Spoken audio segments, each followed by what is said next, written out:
Okay, the next item of business is a debate on motion 17648 in the name of Gillian Martin on growing community-owned energy in Scotland. I'd invite members wishing to participate in the debate to press the request to speak buttons. I do note that a number of members who had indicated they wish to speak in the debate are not in the chamber, which is more than disappointing. And I call on Gillian Martin to speak to and move the motion. Cabinet Secretary, around 15 minutes, please. Thank you, Presiding Officer. I am grateful for the opportunity to open today's debate and to shine an important spotlight on community-owned energy in Scotland. The Scottish Government is committed to growing our economy in a way that also ends our contribution to climate change, and our drive to bring down our emissions comes with a huge potential for wealth creation, not least in our communities. To deliver a just transition, we must continue to work with communities, businesses, industry and the people of Scotland to plan for a future where Scotland is a leader in low-emission systems and technologies, with all the jobs and reduction in the cost of living that can come from that. It is essential that our communities reap the benefit of this transition. This transition is about both the outcome, a fairer, greener, more resilient and prosperous future, and the way we get there in partnership with our citizens, understanding and accepting the reasons why this is a priority for the nation's health, well-being and a vibrant future economy for us and our children for decades to come. Community energy plays a particularly important role in empowering communities to take ownership of their energy future.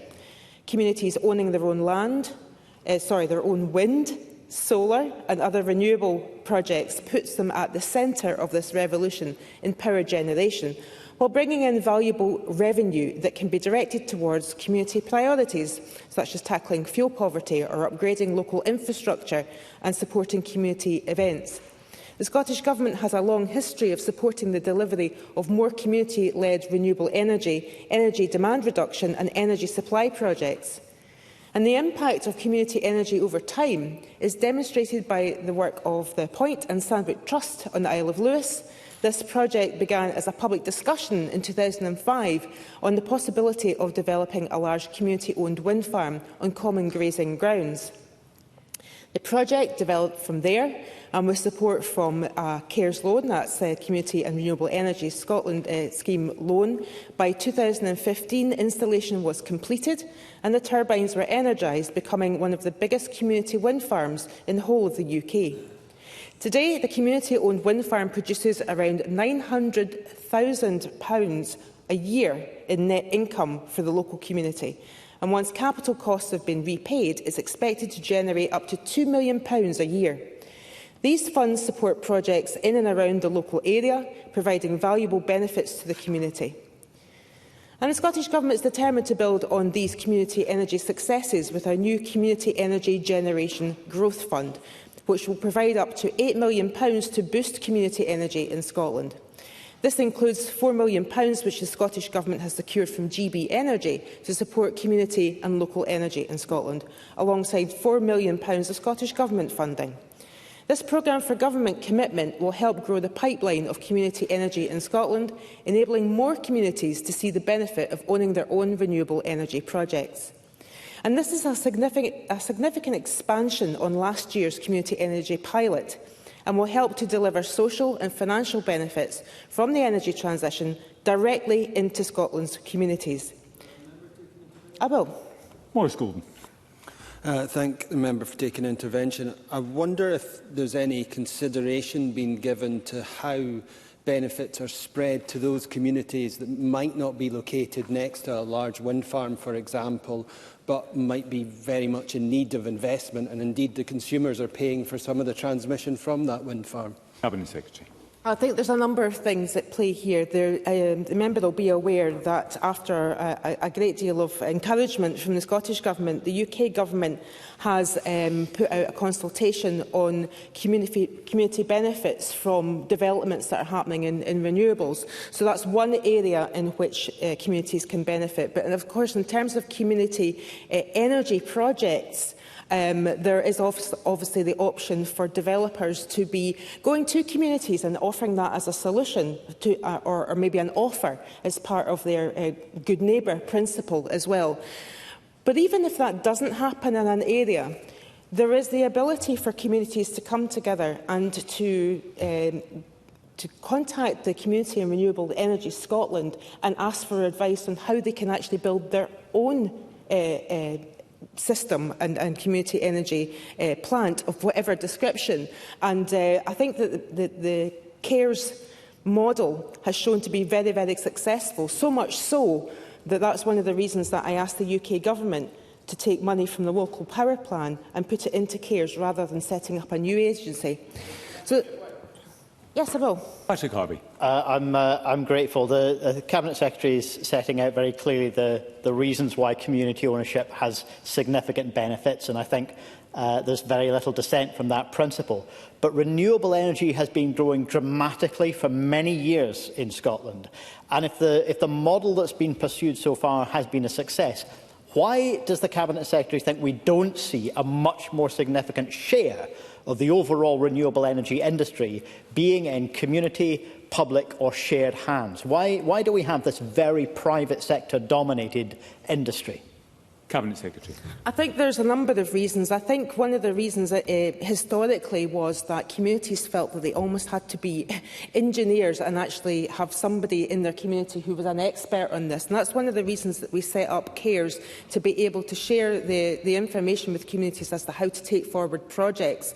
We're 55% towards our target of renewable community energy generation by 2030. And in large part, that there has been a real step change in the amount of projects because of CARES. Of course, there are still other barriers. I'm going to mention them in the other parts of the speech. There's a lot that we can still be doing to bring down the barriers. I think that Patrick Harvey is absolutely right. What I want to see is any of the barriers towards communities even taking forward these projects are looked at and eliminated as much as possible.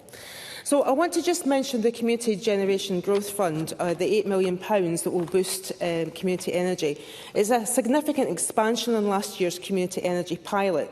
And I think, going back to Patrick Harvey's point, we have seen success with the money that the funding that has been given to CARES, and actually working with communities and getting them to overcome some of those barriers.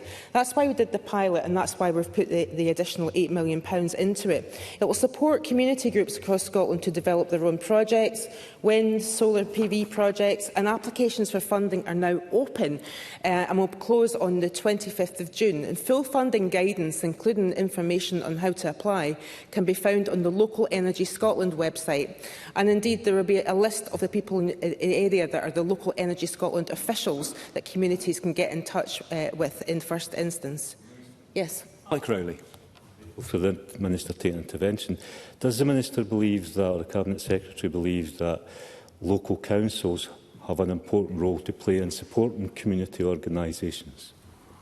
Cabinet Secretary. It's the essence of community wealth building and community empowerment that local authorities work with those in their community who want to actually take forward some of the opportunities in having community-owned energy. And I know a lot of local councillors have dedicated officials, particularly in the community empowerment space, who will be able to assist. But also, of course, CARES is an absolute vital resource as well. And the Local Energy Scotland website, as I said, will have named individuals for each area that communities can pick up the phone, or they could email, and then they can start making that contact with them as well. And that's proven to be very, very helpful. The pilot last year, the Growth Fund pilot, supported a wide range of activities, including feasibility studies, securing grid connections, planning and installation and build costs. Ireland Community Renewables received almost £500,000 to help develop their community solar project. And CARES funding supported vital work on grid connection, planning application and project management costs. The project has now been granted planning consent for a 6-megawatt solar farm, which will be wholly owned by the community and will contribute to a benefit fund for the island. And once complete, it will become Scotland's biggest community-owned solar farm. And it's been reported that it will produce enough renewable energy to meet up to 1/4 of the island's domestic power needs. Another project in Wallistown in South Ayrshire demonstrates the positive impacts that community energy groups can bring to the local area. Community identified 3 publicly owned school buildings in Wallistown to host solar PV panels on their roofs, and CARES support has allowed them to progress through the pre-installation phase, and the installation is due to begin this summer. The project plans to generate energy that will be used within the schools that are hosting these solar panels, will offset their energy costs, and with surplus electricity going back into the grid. And income raised from that will then be used by the community to help those within the community that are feeling the worst impacts of fuel poverty. The project is also committed to community building and education, and this began with Newton Primary School, whose students designed the logo for the project. All 3 schools have had the opportunity to learn about the solar panels that will be at their schools, with photovoltaic kits provided to them, and I imagine that there will be quite a lot of the renewables engineers of the future coming from these schools as a result. Wouldn't that be nice to see?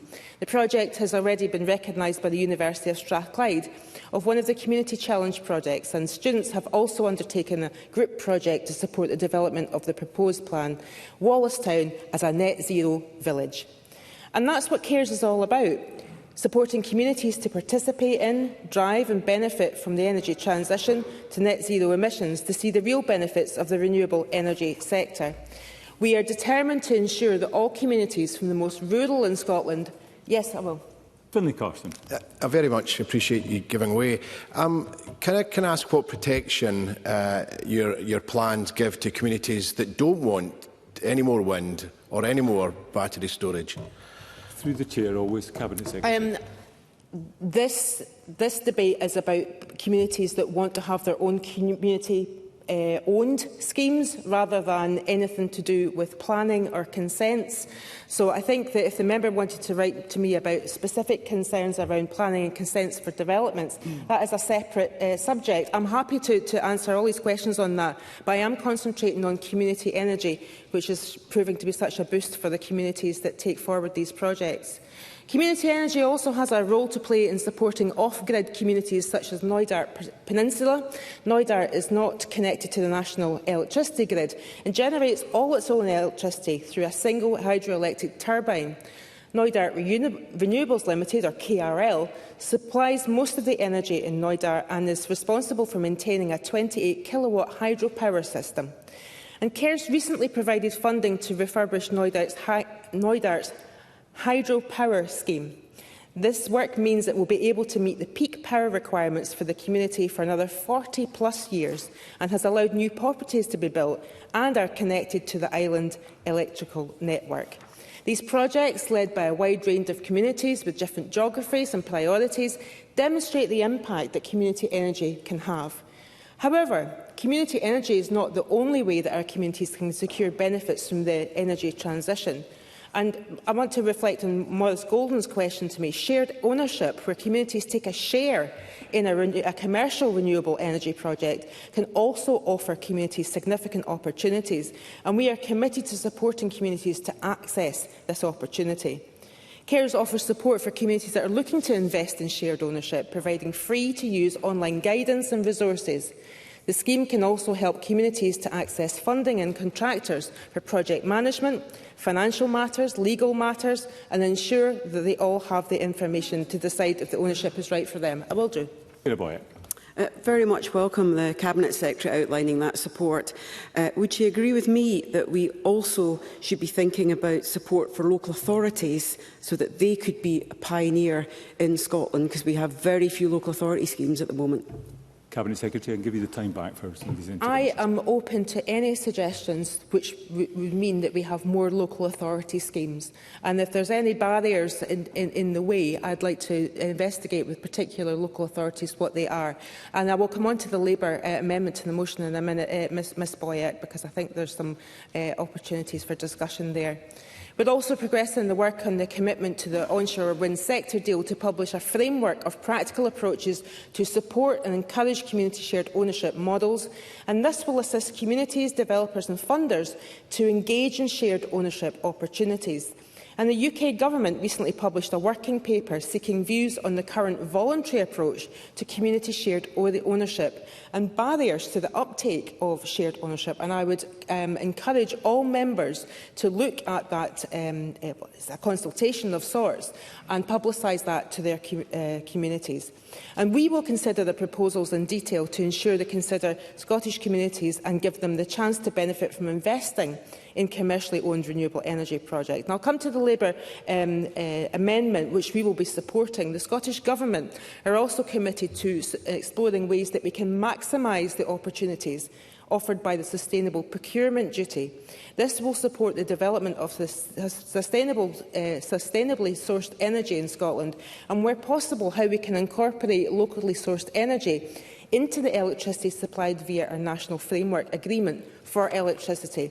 The current framework agreement for the supply of electricity is due to expire in March 2029. And so we will ensure that the next generation framework agreement reflects the desire of the public sector in Scotland to maximise the opportunities offered by power purchase agreements. Presiding Officer, I will conclude. Through community energy and shared ownership, as well as community benefits and the wider economic benefits from renewables, we are absolutely committed to maximising the benefits the community see from renewable energy. Community energy supports our net zero ambitions, but it does more than that. It puts communities at the heart of the energy transition, empowering them to support their own priorities and reflecting each community's long-term needs and aspiration in a way that is just and fair. And the £8 million Community Energy Growth Fund will mean that there will be more action in this area. And I look forward to participating in the debate on such an important topic. And I move the motion in my name, Presiding Officer.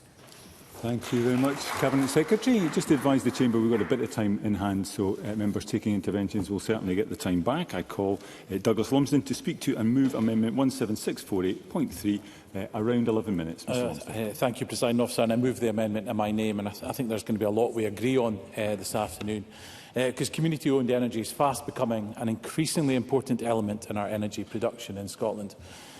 Local power production schemes are fast becoming a means by which our more rural communities are becoming energy efficient and less reliant on more carbon-intensive means of energy production. They serve to bring autonomy to our rural communities, give them a stake in their energy production, sustainability in environmental terms, and resilience for when the main grid fails due to weather or other calamities. And I want to join with the Cabinet Secretary in recognising the work that's been done by Community Energy Scotland. I've spoken to many community groups who speak highly of the support, advice and guidance given to them by this agency, and the support and advice they have given to MSPs in terms of meeting with us and patiently explaining some of their ambitions and frustrations for community energy production throughout Scotland.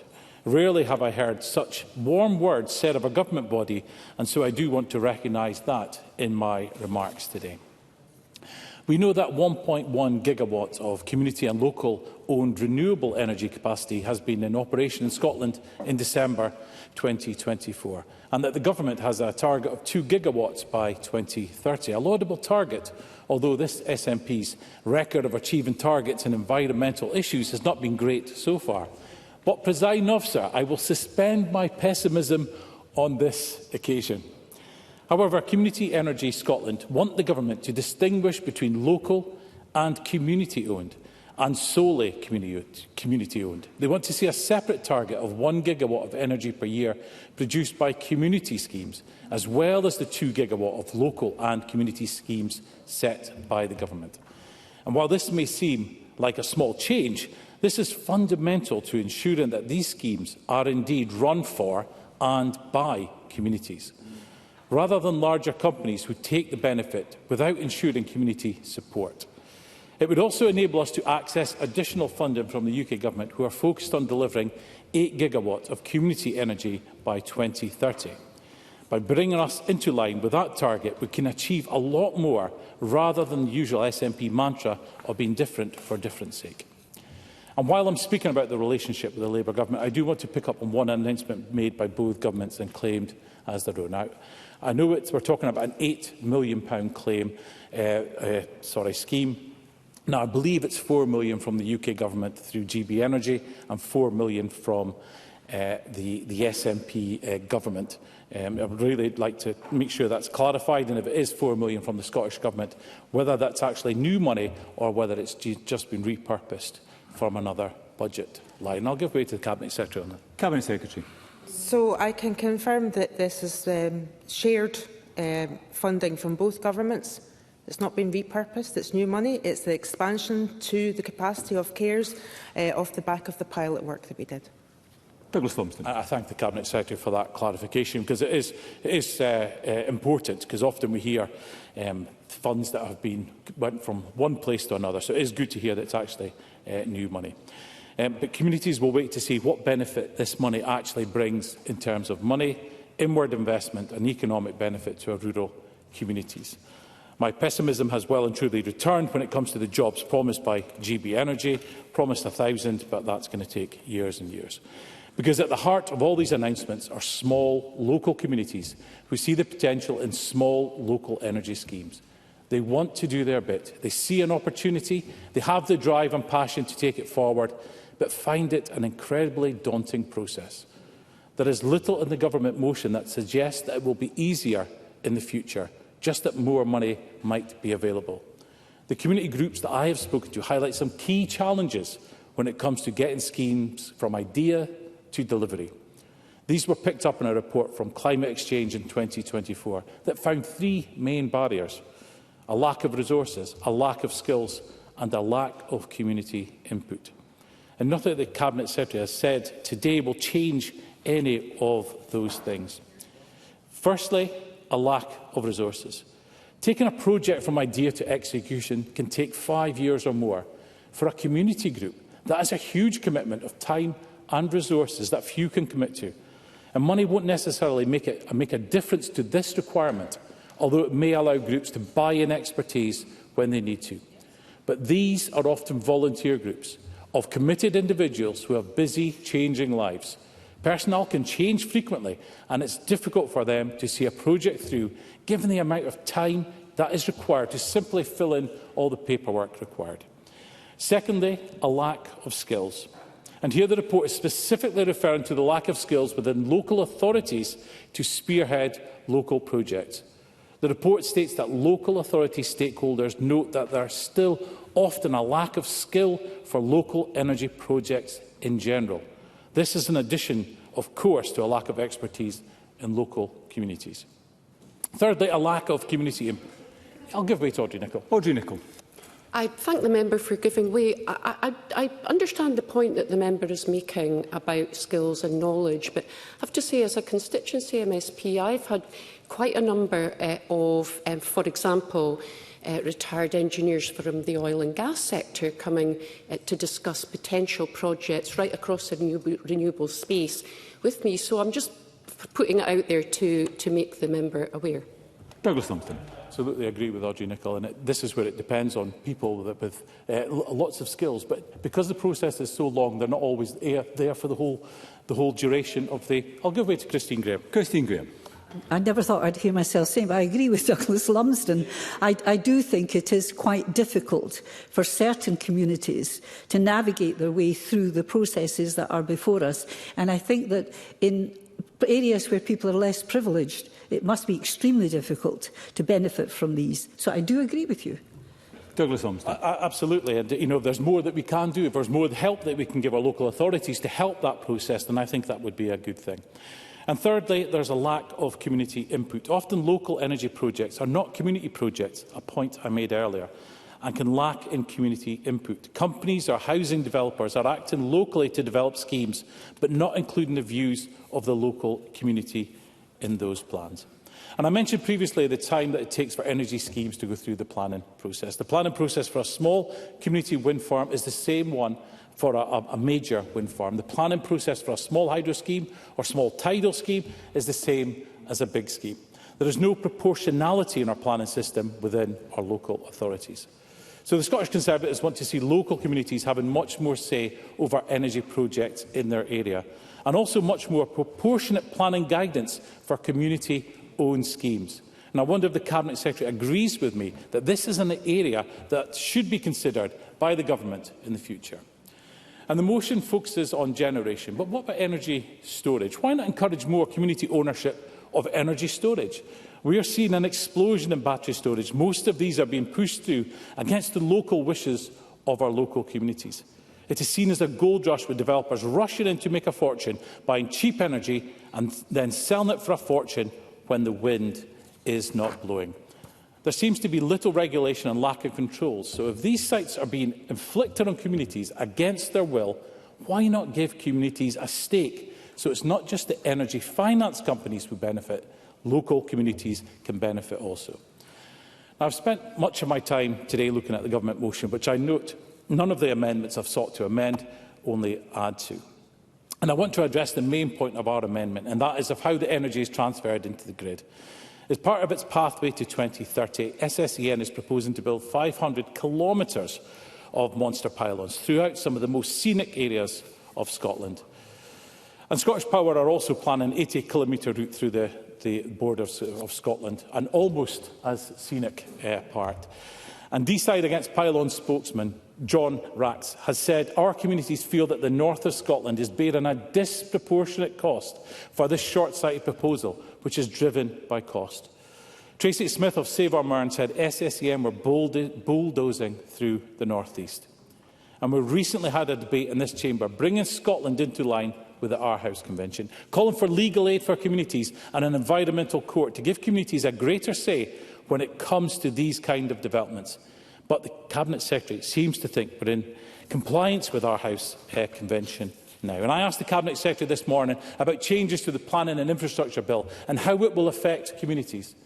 Community groups have written in and said they will no longer take part in Scottish Government consultations as they feel ignored.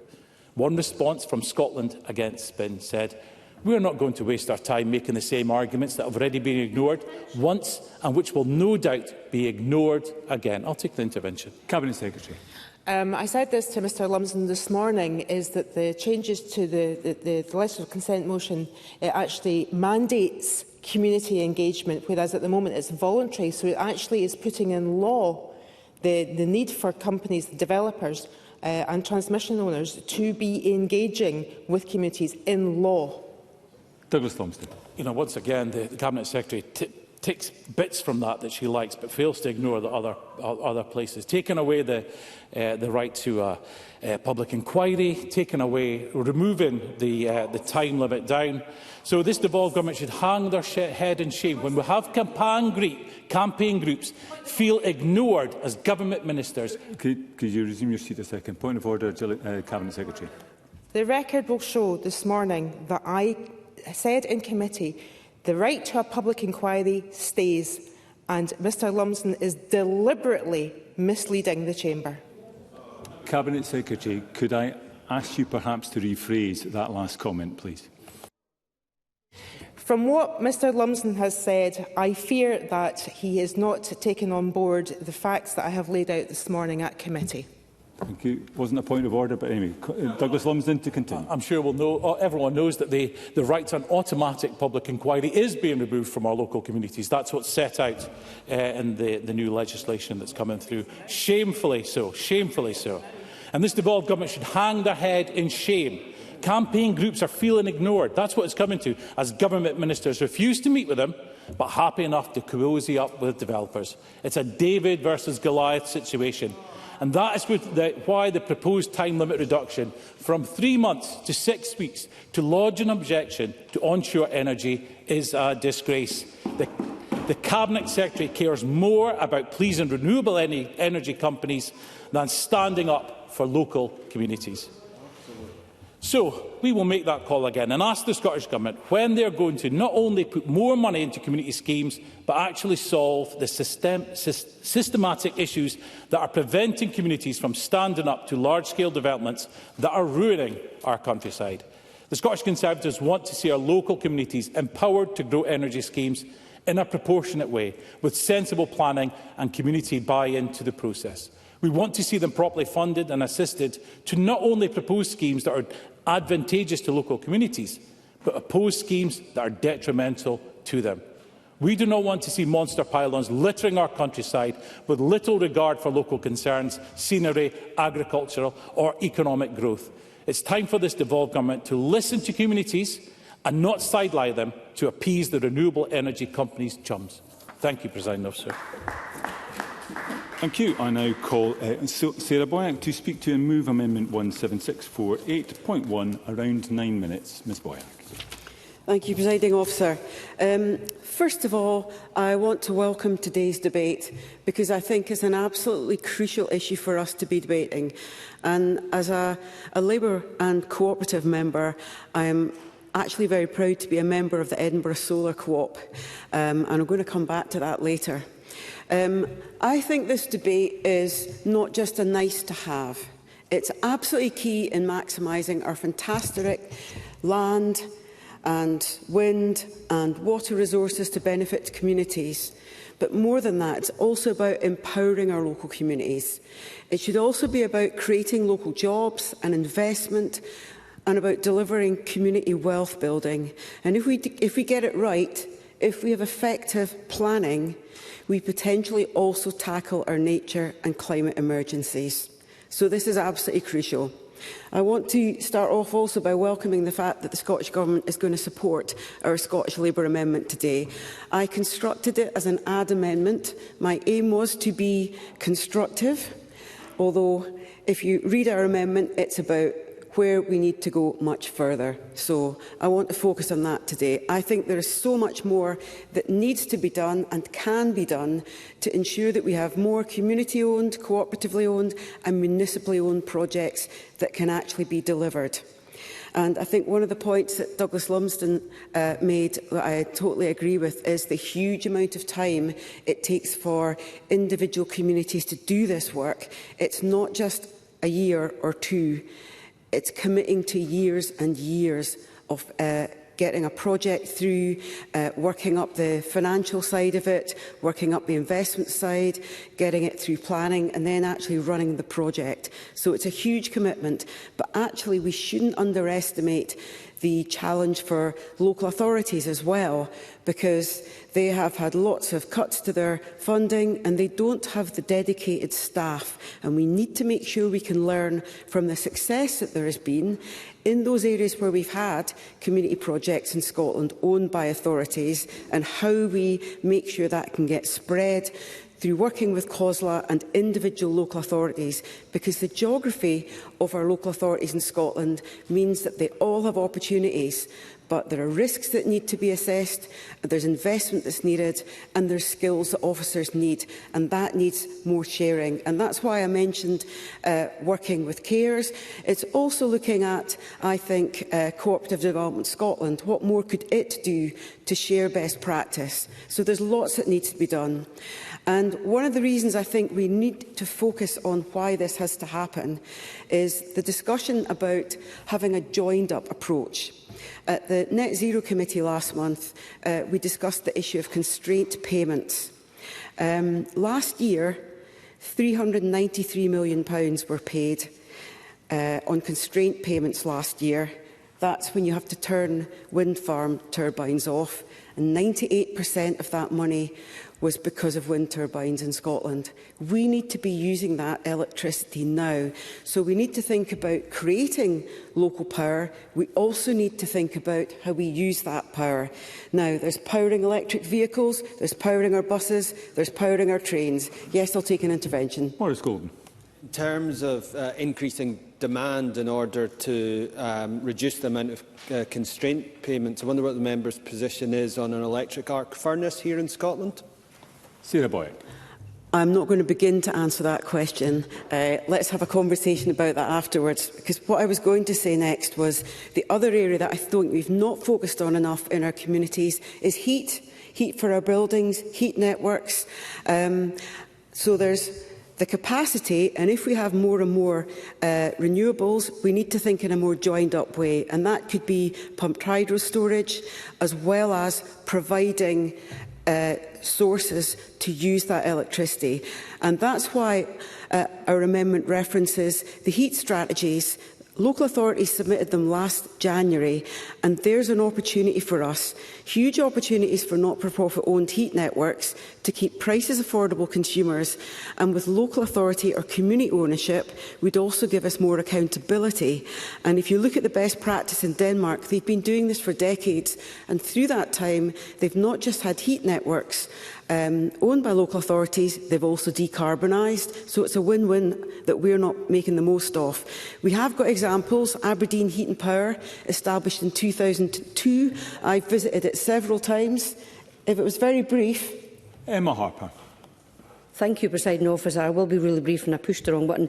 Does the member think that anaerobic digestion in terms of dairy farm byproducts and co-products which generate a lot of heat could be part of what we need to look at to help support agriculture to get to net zero. Sarah Boyack. There's all sorts of opportunities we're not currently maximising, and that's been part of the discussion at Net Zero Committee in terms of Project Willow at Grangemouth, more joined-up thinking in communities and nationally as well. The other example I was going to give was the Midlothian project at Shawfair, which is a joint venture partnership between Midlothian Energy Company and Vattenfall, and that will power 3,500 houses. Again, the council is leading, using the private sector to deliver, but there's accountability there. And we're not seeing that across the country, and that's because local authorities need to push down the cost of those projects. They need to share best practice, and they also need to make sure there's a joined-up approach. In the Lothians, for example, you've got that Midlothian project, and just to the other side of Edinburgh boundary, we've got East Lothian, huge amount of work being done in East Lothian, and then thinking about the work that's been done in Edinburgh City Council. We need a more joined-up approach, and I think it is very innovative. So I think both the Scottish Government and the UK Government should be thinking about how we get projects going and then use that best practice to share with other councils. I was at a Gala Shields event last month, and we were talking about Scotland beyond net zero. I've talked about urban areas. In rural areas, district heating can also be a win-win, using the electricity produced locally, but also then giving the councils the opportunity to use that electricity. And again, using that Denmark example. I also want to make the comment about the huge benefit from communities. I welcome the fact the Cabinet Secretary referenced Point and Sandwick. The STUC published stats today that say that community-owned wind farms benefit communities to a factor of times 34 compared with private-owned wind farms. We're missing out there. So that's why I welcome the extra money from both GB Energy and the Scottish Government. It's how we now spend that money, because the communities need support now, not in a couple of years. And it's not nice to have, it's critical. And the other things that need to happen, land reform, so that communities actually get the chance to have priority access to the land when it becomes available and can do their own projects. I know my colleague Rhoda Grant's been working on this. The other thing is the range of tech that you could use. I've mentioned wind, there's solar, there's hydro schemes, and that's right across urban and rural Scotland. And we should have a solar plan, because we've got one for wind. We should have 2030 targets. I gave you the example of Edinburgh Solar Co-op. Why we don't have them across Scotland does not make sense to me, but it took years for the council to agree the project, and our schools and our leisure centres now have solar on the roofs. That's both good for the environment, also generates an income for the council. Why don't we have that across Scotland? Because it's too complicated, so we need to support local authorities. And it's not even about new buildings, you can actually retrofit existing buildings. So I'm glad the Cabinet Secretary is now talking about supporting our amendment, but I just wanted to highlight that that could be an additional factor that would help us to open up solar. And it could also be solar in rural communities alongside agriculture, which can now be more integrated and again could be community owned. But I go back to the next point I want to make, which is about the point that's critical, which is about procurement. Now, I've spoken to people who have set up community projects that cannot get access to the Scottish Government's electricity supply contract. So we need to reform procurement because there's a huge opportunity here. And one of my former colleagues, Alan Wilson's involved in a project, and he highlighted the absolute difference it would make to be able to access that opportunity to get access to procurement. It's a really big missed opportunity. It's a £700 million contract. Why can't communities actually get access to that project? And if the Minister would be supportive of this, I would be very keen to meet with her and discuss what the changes needed actually are, with the feedback I've had from local communities, because it's not a nice to have, it's a must have, and we need to have change there. So there's lots more that could be done. I am very keen that we actually get a constructive approach here today, because this is not nice to have. As one of the representatives from Point and Sandwich made absolutely clear, it is transformational in their community, but it's taken years and years. The last two things I would like to mention is, why don't we use the Scottish National Investment Bank? Why don't we think about using pension investment, long-term, safe investment? We need to be thinking about new investment opportunities, thinking about the National Wealth Fund that GB Energy has established. We need to make a case, because these projects will be successful over time. They're safe investment projects, but they need local authorities, cooperative opportunities, and they critically need communities empowered to actually make the most of these opportunities. So there's way more we need to do, and the Scottish Government's reached just over half its target by 2030. There's an awful lot more needs to be done in the next 4.5 years. If we're going to do that, the key issues we've identified in our amendment are how we might make that happen. So I therefore finish, Presiding Officer, by moving the amendment in my name. Thank you.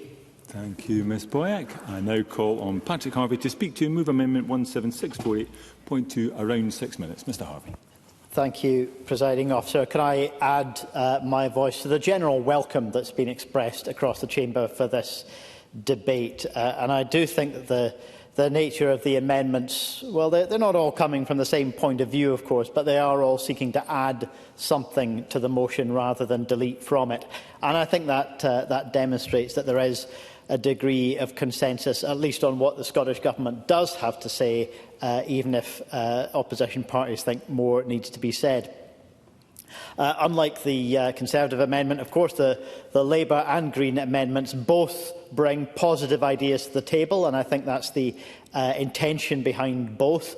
I move the Green amendment in my name, which does set out some of the positive steps that I would argue need to be taken if we're going to maximise the public benefit, the environmental benefit, the social and the economic benefit of community-owned, publicly owned and shared and not-for-profit ownership of energy infrastructure.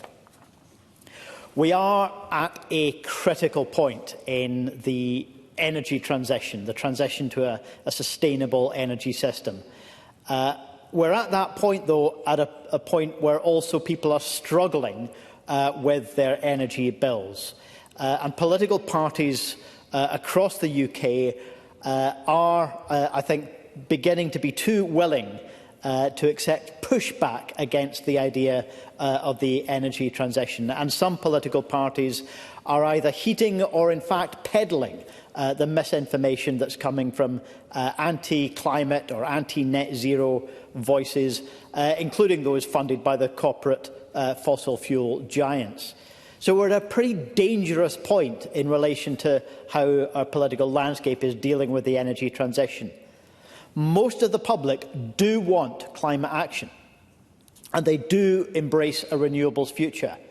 But it's critically important for us to recognise the need to continue to earn and to reinforce that support for the urgency of the transition.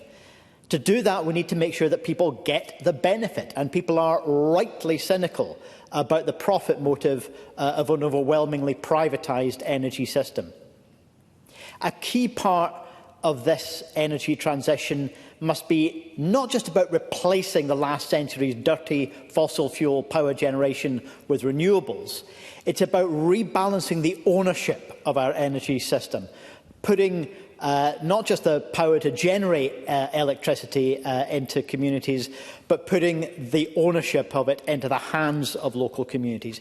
In short, we don't need to swap a bunch of fossil fuel multinationals for a set of renewable multinationals. The opportunity here is to transform ownership of our energy system and to transform the economic benefit as well.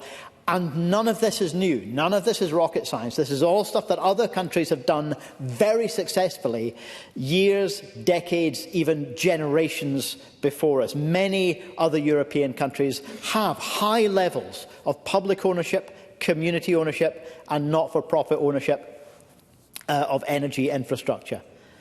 So I'm pleased that today's debate gives us the opportunity to focus on this, but we do need to recognise, as I said in my intervention on the Cabinet Secretary, that despite a long-term growth in renewables, which is extremely positive in its own right, we haven't seen a substantial part of that growing renewable sector being in community hands.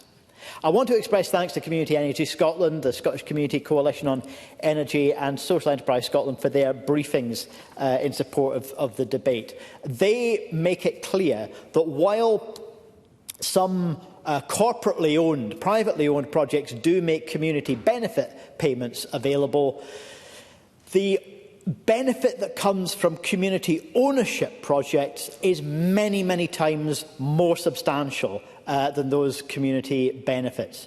And all of the benefit that flows from such projects can be put back to social and environmental use in the community, providing a direct social benefit in addition to the direct benefit of increased renewable capacity, but also that change in relationship between people and the energy that we consume. And that's a cultural change that needs to be going hand in hand with the practical infrastructure changes if we're going to continue to earn, reinforce and retain public support.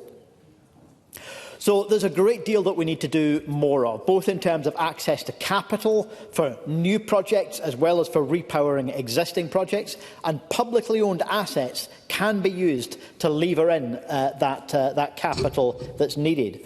But also, as several people have remarked already, making public land available for community energy. And public bodies who are responsible for managing large swathes of Scotland's public land, like Forestry and Land Scotland, already host large numbers of renewable energy projects, but few of them are community-owned. They do have an opportunity to step in and increase the transfer of energy assets into community hands at the point of lease renewals. And a recent opportunity to do that on the Cowal Peninsula in Argyll and Bute was missed. Cowal Community Energy was not able to enter the tendering process that was designed to attract bids from corporate players. So when the Cabinet Secretary or the Minister respond to the debate, I hope that they'll respond on that particular issue. Are they aware of how that barrier came about, and what can they do to prevent those opportunities from being missed in the future? And the land reform, I'll give way, yeah. Sarah Boyack. I appreciate the member taking an intervention. I'm just looking at that issue in his amendment about diversifying the ownership of existing energy assets. Are you thinking about, for example, when repowering is taking place, a company thinking about maybe donating one or two of the turbines to the local community so that they can own those turbines? And you've got the example going way back of Fintry, where the local community negotiated an element of that wind farm. So it's not about nationalising projects, it's about having a share in projects and working constructively to give communities that opportunity. Patrick Harvey, and give the time back. Both repowering and lease renewal for land can be trigger points, can be opportunities to achieve that. I do think perhaps we need to go a little further than just encouraging the private sector maybe to donate a little, and actually make it a requirement so that we do see a significant increase. I want to mention the land reform bill as well, which also has an opportunity to improve the situation, and I hope that we'll see changes at stages 2 and 3 to take advantage of that. Before I close, Presiding Officer, I do want to say something about heat as well, because the urban landscape also has huge opportunity for the transformation of our energy system. There's a real necessity to achieve that, and it creates some of the opportunity for benefits in areas that don't have access to, for example, wind power sites, wind farm sites. Denmark is 50 years ahead of us in Scotland, 50 years ahead of us, and they have shown that a non-profit approach can achieve the transformational change that they put in practice. It creates that community benefit, it puts community benefit first, but it can also earn and retain public support, and we need to do much more to make that a reality in Scotland. So the energy transformation that's required is not just about the rural communities. It is significant in those rural communities with wind, with solar, and with the need to retain public support for infrastructure rather than demonising infrastructure, as some seem tempted to do at the moment. But our urban landscape as well needs to transform, and the public and community ownership of energy infrastructure in our urban landscape is equally important. In closing, Presiding Officer, I'll once again express support for the Labour amendment. I hope that the Government is supportive of the Green amendment as well. And if I didn't do it earlier, I move the amendment in my name now. Thank you, Mr Harvey. And I now call on Beatrice Wishart. Again, around 6 minutes. Ms Wishart. Thank you, Presiding Officer. I welcome the opportunity to speak on behalf of Scottish Liberal Democrats this afternoon. Last week, speaking in the Island Communities debate, I highlighted the feelings of those in Shetland who feel the Viking wind farm is not best serving the community interest. I said, the irony is not lost in Shetland, where we see the Viking wind farm reportedly generating as little as 17% of its capacity and being paid enormous sums to constrain production as the energy infrastructure is not considered able to cope with higher generation. Those constraint payments reportedly reached almost £10 million by December 2024, dwarfing the Shetland Community Benefit Fund, which its website states administers just over £2.2 million annually. The feeling at home is that if we live with it, we should benefit from it, just as we did from agreements reached with the oil industry 50 years ago. While reaching our net zero targets are a benefit to all communities globally, locally compensation payouts for years of disruptions have been overshadowed by a lack of foresight and infrastructure readiness as Viking's generating power is reduced. My Liberal Democrat Highland colleague MP Angus MacDonald has successfully shepherded party policy for plans for community benefits from renewables and held a debate in Westminster advocating for fair compensation to local communities who host renewable projects. Similarly, Shetland Islands councillors backed a new set of principles around community benefits to be used in future negotiations with energy developers earlier this year. Community buy-in is critical, and offshoring energy infrastructure, such as with wind turbines, has been heralded as a great opportunity. Often, however, such advocates should be careful not to run into the trap of disregarding the fishing sector. Our fishing fleet, as well as consisting of generations of family businesses, provide us with nutritious, low-carbon, high-protein food. Squeezing out the fishing industry from traditional fishing grounds for renewables harms island and coastal communities. We must ensure that there is greater awareness and understanding by the Scottish and UK governments and developers of the reality of spatial squeeze and the potential long-term consequences on this traditional industry and the impact on marine ecosystems. Just as there is objection to infrastructure on land, so there is at sea as well. There's no place to banish this infrastructure to either. Yes, I'll take an intervention. Sarah Boyack. For taking an intervention. I saw a briefing recently about the impact of sea-based turbines and the fact that it can actually benefit the fishing community in the long run in terms of seeing potential food for fish actually being created on the seabed. So isn't it a question of making sure that all the projects properly assess the opportunities and then actually deliver them when they're actually building those projects so that it will benefit our nature and our fishing industries? Just wish it and give you the time back. We need to see scientific evidence. We need to have robust evidence of that. But moving fishing vessels off the traditional grounds at the moment is causing considerable concern in my constituency. And so where infrastructure must exist, it should be built with consideration and communication with all stakeholders and communities. Shetland's home to the 4.5 megawatt Garth wind farm on the island of Yell, which to date has produced over 90,000 megawatts of energy. This £8.3 million investment is a community wind farm undertaken by the enterprising North Yell Development Council. The funds generated enable the organisation to invest in community projects, including the industrial estate extension and the development of the marina at Cullivo Pier, and they have enabled the employment of 3 full-time members of staff and funding to various local community groups. The wind farm is an asset which continues to bring benefits to the North Yell community and will do so for years to come. In my view, it's an exemplar of what can be achieved in the terms of practical community benefit. Shetland Heat, Energy and Power, or SHEEP, has for the last 25 years delivered district heating to homes and public buildings like the hospital, schools and leisure centre in Lerwick. Based on the Danish model, customers have been spared soaring electricity costs in recent years, and its income from sales of around £1 million a year stays in Shetland.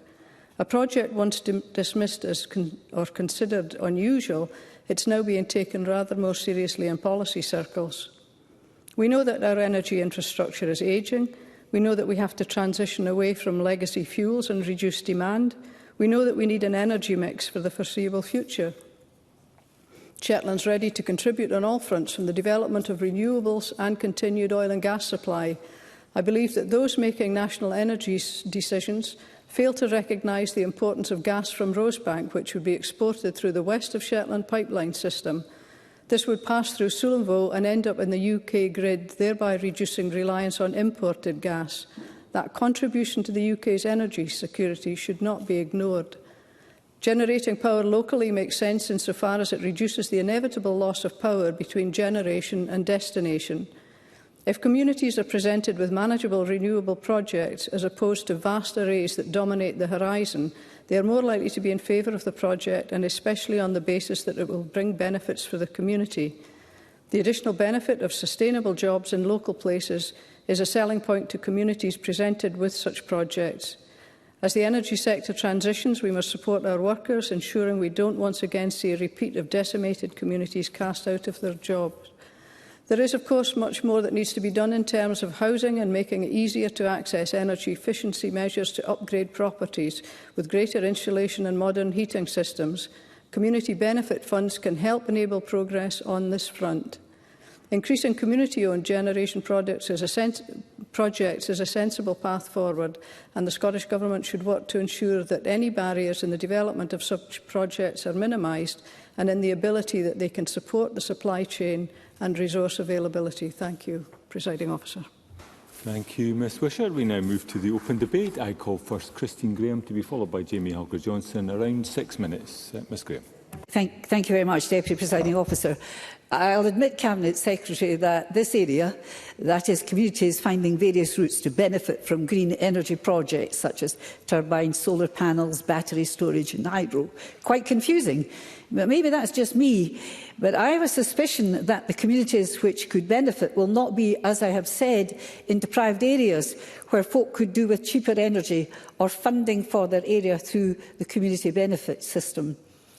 I would say that, with the exception of that community benefit from wind farm developments negotiated by communities with the developers, I also don't know of any communities which have utilised other routes. Again, I'll continue my investigation. Projects in my constituency, such as the community shop in Oxton and the redevelopment of the Crook Inn and associated buildings high in the hills at Tweedsmuir, are examples which come immediately to mind, which has come from community benefit funding. But then that has been going for some time now, and there are very skilled members of these communities. I am therefore pleased to read that under CARES, the Scottish Government is committed to updating good practice principles in negotiating community benefit. And I'd be interested in hearing from the Government what this updating will be and why, and if it will be simplified. Then there is the rare opportunity for a community having the... Yes, certainly. Cabinet Secretary. I can provide Christine Graham with some clarity. We've actually put out our good practice principles, which were revised. They are actually out now. But as has been mentioned already in this debate, there was a legislative consent motion went to committee this morning, which was about mandating community engagement as well. But none of those are delivered by CARES. CARES is about supporting communities who want to have a community energy project. And given that Christine Graham has said she's not been able to find any examples in her constituency, I would advise that she have a look at the Local Energy Scotland, because there's actual dedicated staff for her area which may be able to advise her on what's already happening, but also she can put her constituents in touch if they want to support any new developments. Christine Graham, I can give you the time back. Thank you. Lesson learned, and thank you very much for that. Anyway, returning to the issue that I raised about that, there is the opportunity, though it's rare for a community having the option to buy shares in a wind farm development. But I think that's more of a wish list because the capital required would be substantial. And I frankly, again, I'm going to get told off again. I don't know of any community in my constituency which has done this, bought shares in a private development. Though I note the Cabinet Secretary made reference to government support. Perhaps in summing up, this can be clarified. And I do have a question, maybe a daft question, but I'll ask it anyway. Would it be possible for a local authority, or in the case of the Scottish Government, to give planning authorities the flexibility to introduce either community benefit or share options, and I emphasise as a condition of planning consent? Because at the moment it's voluntary and negotiated. I don't know the answer to that. I think the Cabinet Secretary is about to rise and tell me the answer. Yes, I'll take the intervention. Cabinet Secretary. Christine Graham, again, we've, as a government, been calling on the mandating of community benefits. We did not have any luck with the previous UK government, but the current UK government have put out a consultation, which I think went out last week on this, and I'm looking forward to seeing the results of that. Christine. Yes, thank you very much. And I'm pleased to note that this is, of course, reserved, but that we are looking at something whereby there's sort of muscle in this now and giving communities power to have this and the local authorities to exercise their planning conditions. But meantime, I have to agree some companies seem to be in more negotiating mode with communities. There is, for example, Longmuir Renewable Energy and Biodiversity Project in my constituency. This is Galileo Empower, which is developing proposals for a renewable energy and biodiversity project on land approximately 4.5 kilometres north of the village of Stow. It's only in the initial stages, but its proposals are for up to 10 turbines, co-location of solar photovoltaics and a battery energy storage system. But what the developer also proposes is a renewable electricity discount scheme, known as REDS, which would be cheaper electricity generated by this project and distributed to locally designated areas. And in addition, not as an option, but in addition, a 10% community ownership stake. This is early days, and I'm unclear, for example, in this particular instance, if that 10% has to be bought by the community and purchased or just part of the contract.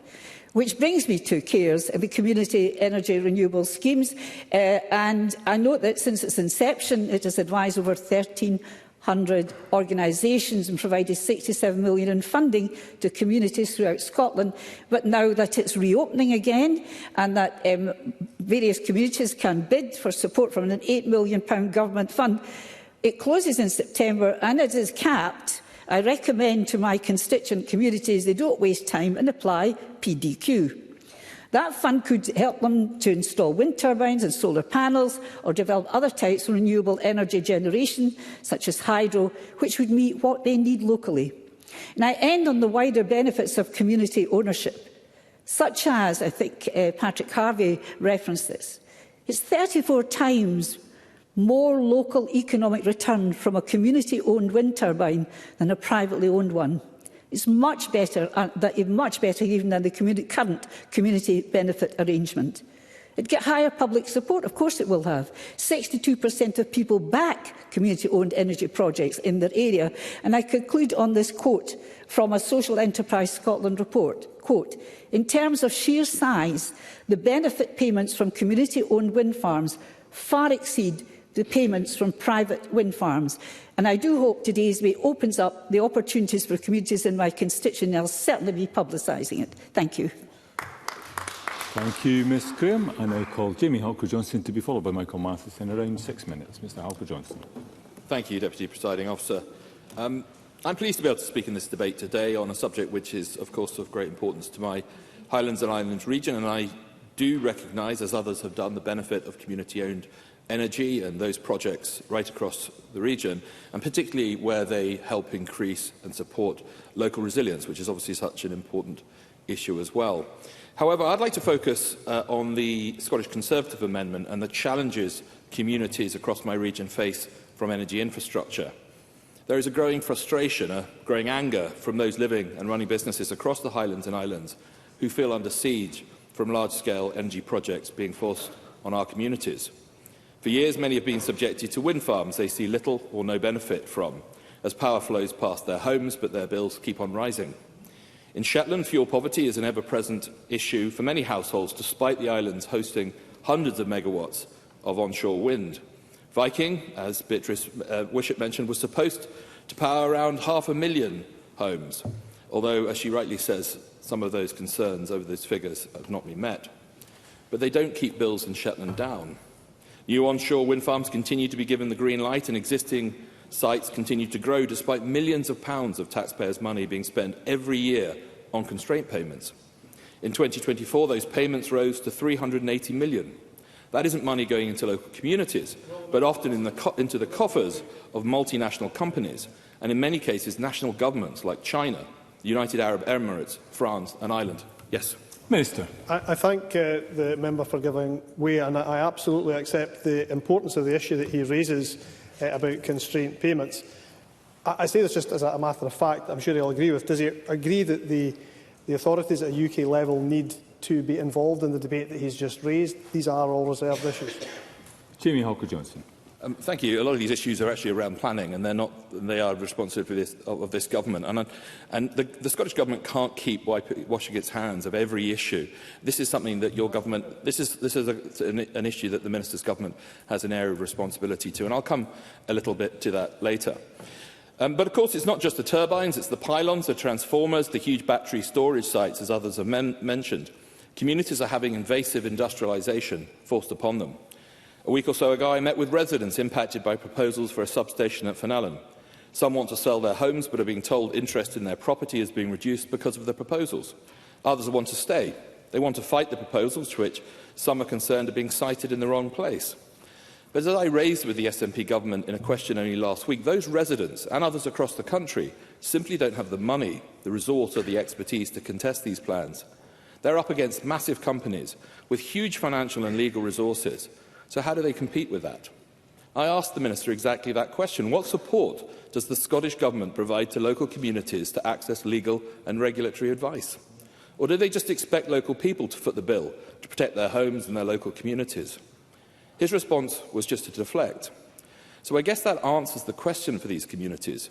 You have to protect your own communities, because the SNP government certainly isn't going to. The same issues are faced by communities across the Highlands and Islands. At Glenelg, plans for new power lines take a new route, threaten one of Scotland's most iconic views, one enjoyed by thousands of people every year as they take the Glenelg ferry to Skye. But it's not just the infrastructure itself, but those undertaking it. 2 large accommodation camps are planned around Broadford on Skye, bringing hundreds of workers into small communities which local residents fear don't have the facilities and amenities to cope with them. The very nature of the community risks being impacted, and impacted for many years. At my recent surgery in Dalwhinnie, those impacted by the Erba Pump Hydro project highlighted their concerns. These were common with so many across the region. What will the impact on those living near the project be? How will local roads, sometimes single-track only, cope with increased volumes of traffic? How will this work be coordinated with other major problems, such as the dualling of the A9, if that happens, to avoid the perfect storm of disruption? And most frustratingly, and most commonly, why can't local communities be kept better informed by developers and by government? Presiding Officer, for many of these communities I've spoken of today, this is not just an issue about planning, but about democracy and power. Many of us in the Highlands and Islands support renewable energy in principle. What we oppose is the current model that puts corporate interest and national targets over community voices. To hit their targets, the SNP is pushing a top-down energy policy which is leaving residents and local communities feeling ignored, sidelined and sacrificed. Where there is a serious democratic deficit, with planning decisions often overriding local objections. Where local communities feel local consultations and engagement are tokenistic at best. And where too many residents only learn of new projects when the approval process is already well advanced. And anger is so great because there is a feeling that the unprecedented concentration of proposed energy developments would never be tolerated in the Central Belt. That our communities are being exploited in a way that government politicians would never allow in their own areas. That it's our communities and our homes that are threatened by a wave of Central Belt environmental imperialism. And I would remind everyone of what the Scottish Conservatives are calling for today in our amendment. That community consent needs to be at the heart of energy production. That pylons and other energy and electricity infrastructure are increasingly being built without the support of residents. That the Scottish Government give communities more say over local energy production. There is nothing in the Scottish Conservative amendment that any MSP who's truly representing the wishes of their constituents should oppose. They should support that amendment today or answer to our constituents if they don't. Thank you. I now call Michael Matheson to be followed by Alec Rowley. Around 6 minutes. Mr Matheson. Thank you, Deputy Presiding Officer. Like a number of those who have made contributions so far, I've witnessed first-hand the benefits of the CARE scheme within my own constituency, and also when I was the Energy Secretary and seeing first-hand the installation of Archimedes screws and wind turbines and solar panel facilities. But I think one of the things that I've noticed over recent years that communities have benefited from the CARES programme in particular has been helpful are projects which have benefited from CARES renewable projects where they have taken on a community asset which has been managed within the local community, particularly to help to generate their own energy and also to make them much more energy efficient. And I think the scheme has got a lot to be commended to it. And I also welcome the fact that the UK Government are now moving down a route where they are looking to support community energy programmes much more extensively in England and Wales. So I think the CARES programme is a very good one, and one which I think we should continue to develop and progress.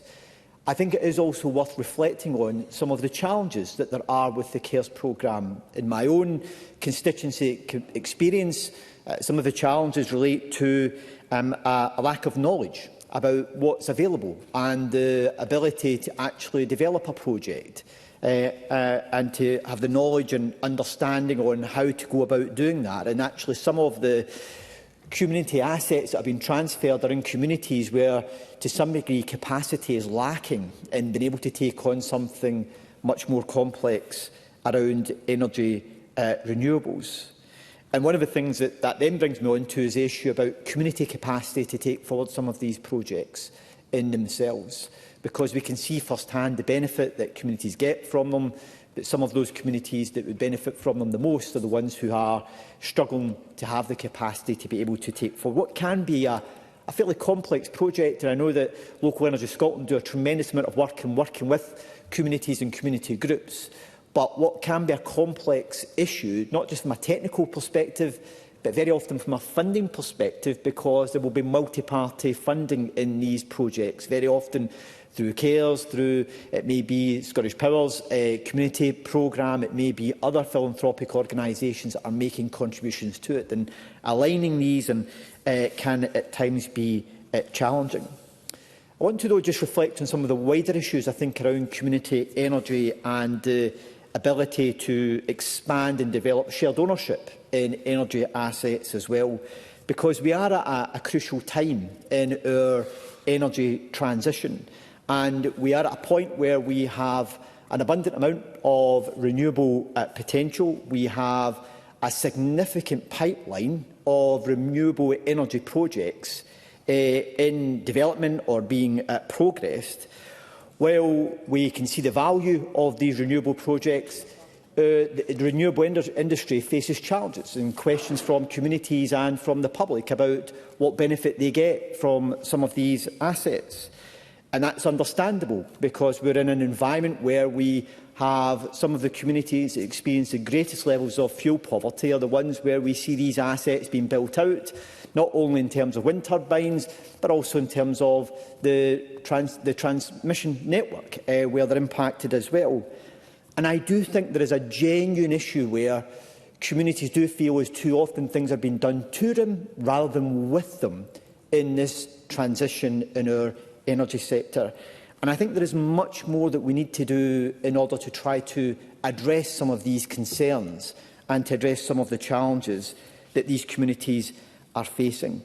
And one of the aspects I believe that can assist us in achieving that is through greater community ownership, but not necessarily in whole ownership. It may be shared ownership with some of these significant assets that are being built. And I think we should need to look at that, not just through the lens of whether it be just a small wind farm that is onshore, but it's also about offshore assets and also significant assets like hydro pump storage. How do we ensure that communities have a genuine ownership of that asset alongside those who are the commercial developers of it? And I think if we can achieve that much more effectively, embedding the principles of community wealth building and how we take that forward with these assets, then I believe, and I think the evidence shows very often, is that communities are much more willing to see the benefits they can get from these assets by helping to bring money into the local area and helping to, in some cases through, and there are schemes that I'm happy to share with Christine Graham, where they've been able to reduce energy costs for the local community as well as a result of having shared ownership of that. So I think this is an aspect that can help us to overcome some of those challenges. I do know, just like some others have mentioned, the progress that has been made in some other countries. For example, in Denmark, and the Community Energy Scotland briefing shows very starkly the way in which they've been able to ensure that community ownership of wind assets has been embedded there since 2008, where they are now at 52% of their wind assets are community owned, which is less than 0.5% here in Scotland.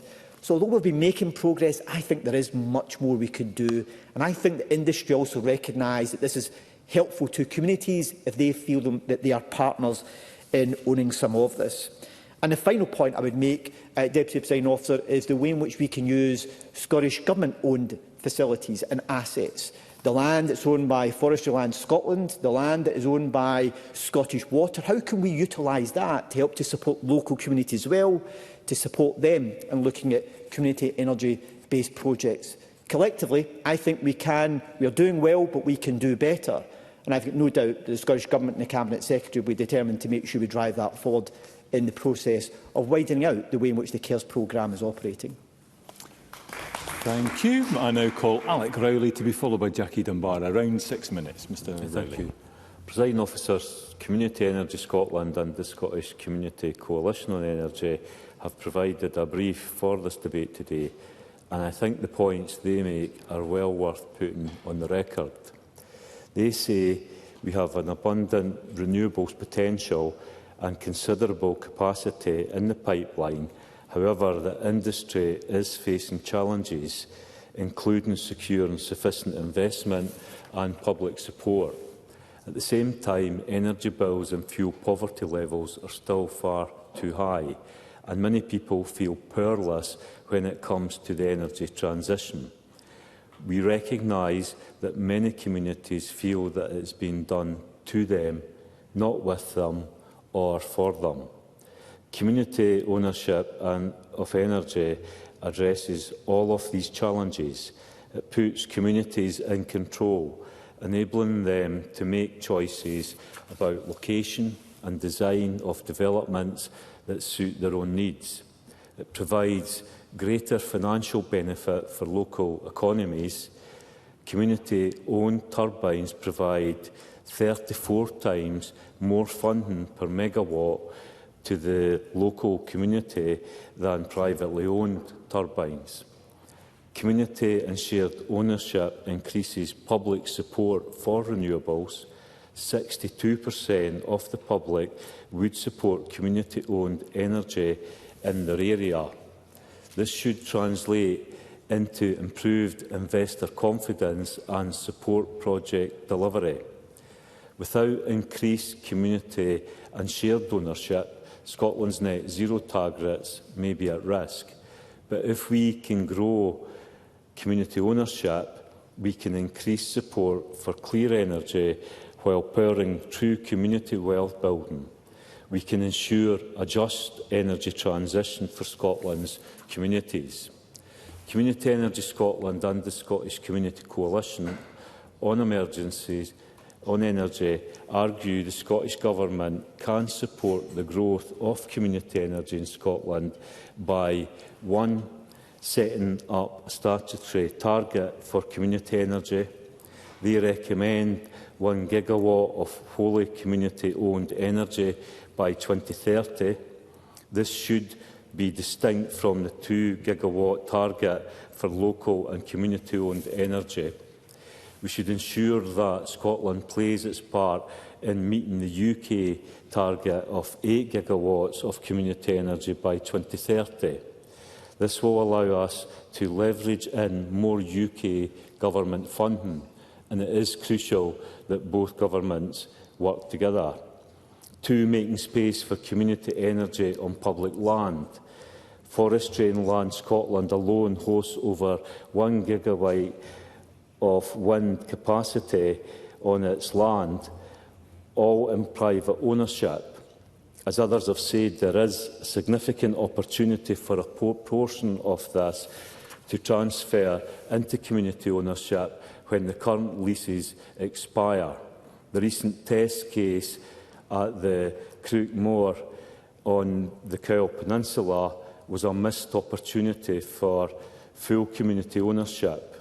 Scottish Government should issue guidance to land-owning public bodies that they should give local community bodies the opportunity to acquire new or repowering lease before putting them out to tender on the open market. They explain that repowering is when the technology needs upgraded before continuing to operate. 3, setting an industry-wide good practice benchmark for shared ownership offers. They recommend 20% as a minimum stake offered to local communities. This would bring Scotland in line with Denmark, where, as others have pointed out, a policy of 20% minimum shared ownership since 2008 has led to around 52% of wind in Denmark being citizen-owned, compared to just 0.2% in Scotland, and has allowed the country to move faster in decarbonising its energy mix.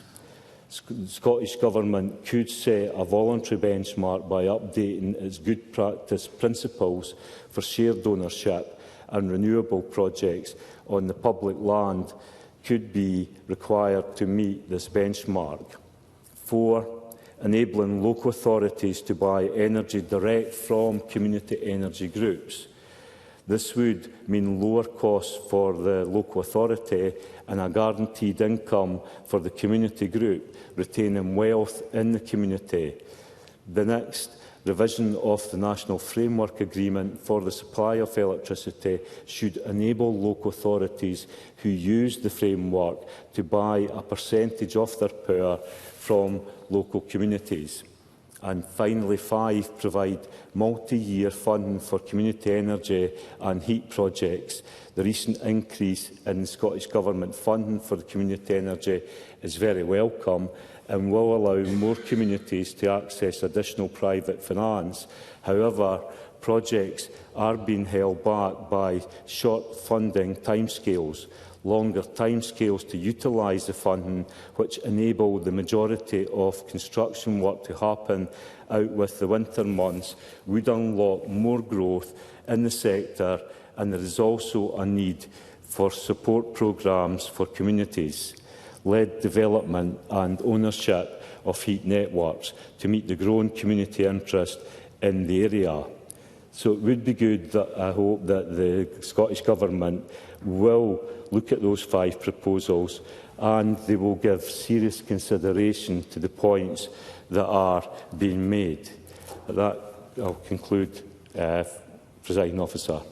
Thank you very much, Mr Rowley. I now call Jackie Dunbar to be followed by Audrey Nicholl again, around 6 minutes. Mr Dunbar. Thank you, Presiding Officer. I'm delighted to be able to take part in today's debate, growing community-owned energy in Scotland, and getting the chance once more to talk up Aberdeen. With energy in the title of today's debate, let me start, as I do every time that happens, by reminding folk that Aberdeen, which I represent part of, is the energy capital of Europe and the future net zero capital of the world. And more relevant to today's debate, is home to Scotland's first urban community hydro energy project, the very well named Donside Hydro. The Donside Hydro is owned by Aberdeen Community Energy, which was set up by the Donside Community Association with the aim to help make Donside Village a sustainable community. At this point, Presiding Officer, as the MSP for Aberdeen Donside, I feel it's important to note that Donside Hydro, the Donside Community Association and Donside Village are all in the constituency of Aberdeen Central, and it's really not confusing at all. But the Donside Hydro doesn't just have a fantastic name. It won the Scottish Green Energy Award in 2016 and is Aberdeen's first community energy scheme. Unfortunately, it is also currently our city's only community generation project, and that needs to change. Scotland is an energy-rich country, and Aberdeen has been at the heart of it for half a century. But far too few folk are getting the benefits from that energy. We've seen 50 years and billions of pounds of oil and gas revenues make their way to Westminster and to private shareholders. In the energy capital of Europe, far too many of my constituents are living in fuel poverty. Far too many are struggling to pay their energy bills, and far too many are scared to put on the heating when it gets cold outside. The move to net zero will give us a chance to do some things differently. It isn't just about how the energy is harnessed, but how the benefits of doing it are shared, and shared in a way that benefits all and not just the few. I've seen enough how community energy projects can work in the North East to know that we need to be doing more. In Donside, that's the bit in Aberdeen Central, with the Archimedes screw, we have a scheme that generates clean, renewable energy for homes and businesses. A scheme that shows how renewable energy is generated and supports education around that. A scheme that produces a fund that supports local community initiatives. Elsewhere in the North East, within Alexander Burnett's constituency of Aberdeenshire West, I know that Huntly have done similar, but with a wind turbine rather than a hydro project. And I know they've used their proceeds along with match funding in a very impressive way. Both are great examples of Scotland's natural resources benefiting local communities. With the vast renewable resource we have, I want to see more benefit from that, for communities, for consumers, for the wider economy, and hopefully, at some point soon, for my constituents. Before I start to comment on some of the amendments today, I feel it's important to recognise that every single amendment is an addendum and that there is a lot of common ground in this chamber when it comes to community energy. Now to focus on some of the ground that isn't in common. Douglas Lumsden has previously made no secret of his position on pylons. But here's the thing. If you were to say not that long ago that Scotland would be able to export its wind and sell it to England, you would have gotten some very strange looks. We now have that opportunity. We just need to install the infrastructure.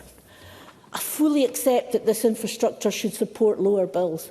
People should see a more tangible link between pylons going up and their electric bills coming down. But unfortunately, a lot of that comes down to the UK Government and to GB Energy. And that brings me on to the Labour amendment. I'll never say no to money being made available to communities in Scotland, but with billions being taken out of Scotland's energy industry by the windfall tax, I'm sure the UK Government could afford to loosen the purse strings just a wee bit more. Unfortunately, none of the technology we've discussed today can harness energy from hot air, so I will draw my remarks to a close, Presiding Officer. We know the future of energy is renewables, and community ownership puts renewable energy generation into the hands of the folk and communities across Scotland. The idea of Scotland's future being in Scotland's hands is something I will always support and fight for, and I look forward to seeing more locally generated power benefiting communities across Scotland in years to come. Thank you. Thank you. I now call Audrey Nicholl to be followed by Finlay Carson. Around 6 minutes, please. Thank you, Presiding Officer. And despite energy featuring so heavily in the chamber week in, week out. I've learned a lot while preparing for today's debate. It's been really helpful to understand a bit more about the community energy landscape, the opportunities created by the Scotland's Community Energy Growth Fund, and also to understand the challenges faced and how we can respond in general terms with regard to developing community energy opportunities.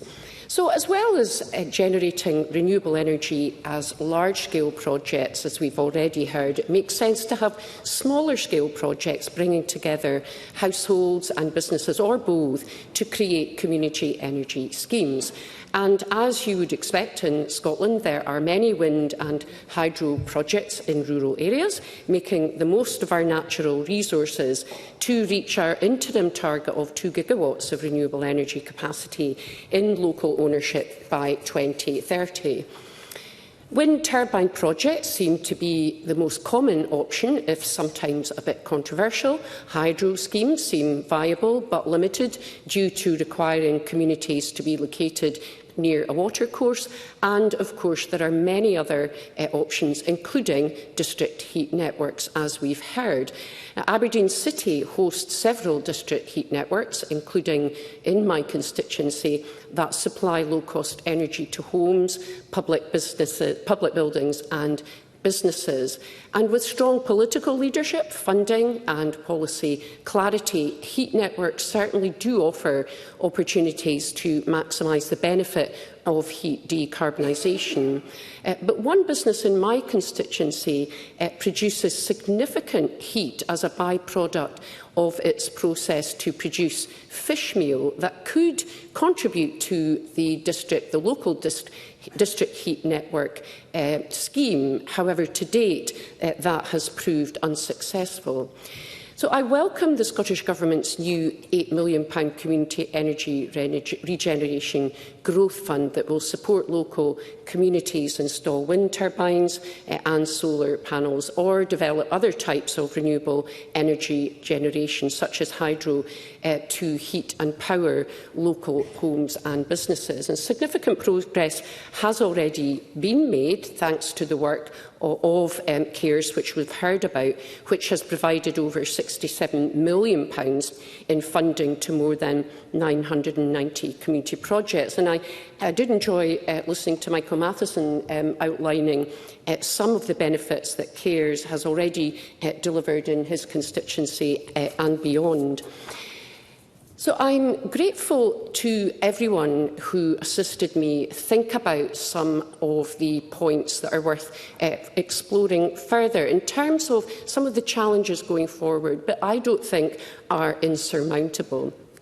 So first, on definition, the Community Ownership in Scotland User Guide of 2024 defines a community on a geographical basis. However, the problem for developers may be the potential for leaving someone out. There will always be that line on a map or a community on the wrong side of that line.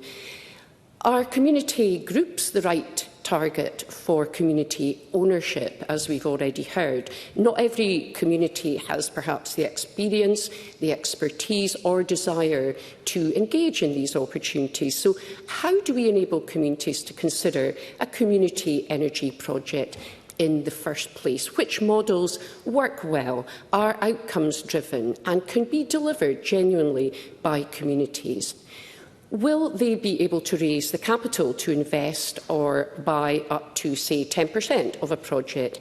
Is there flexibility to make investment more attractive by offering, say, a 5% investment? And others have highlighted the potential role of local authorities in supporting community energy projects, whether through the provision of land, investing in projects, if indeed they are permitted to do so. I will. I thank the member for taking intervention. I think the point is that we have loads and loads of that experience. What we need to do is package it up and share it with communities so that they can take the choice that's going to work for their community, regardless of its size and where it is in Scotland. Audrey Nicholl, and give you the time back. Thank you. And I thank Sarah Boyack for that intervention. I 100% agree. I think there's maybe a specific piece of work to look at how we do that, and I'd be happy to be part of that. So could communities invest in projects out with their geographic area, which we've already heard about as well? Not all communities are created equal when it comes to their ability to create energy. So is there scope to develop a system of sharing the funds generated by our renewable energy? That said, local communities may feel that that's our project. We're the ones impacted by it.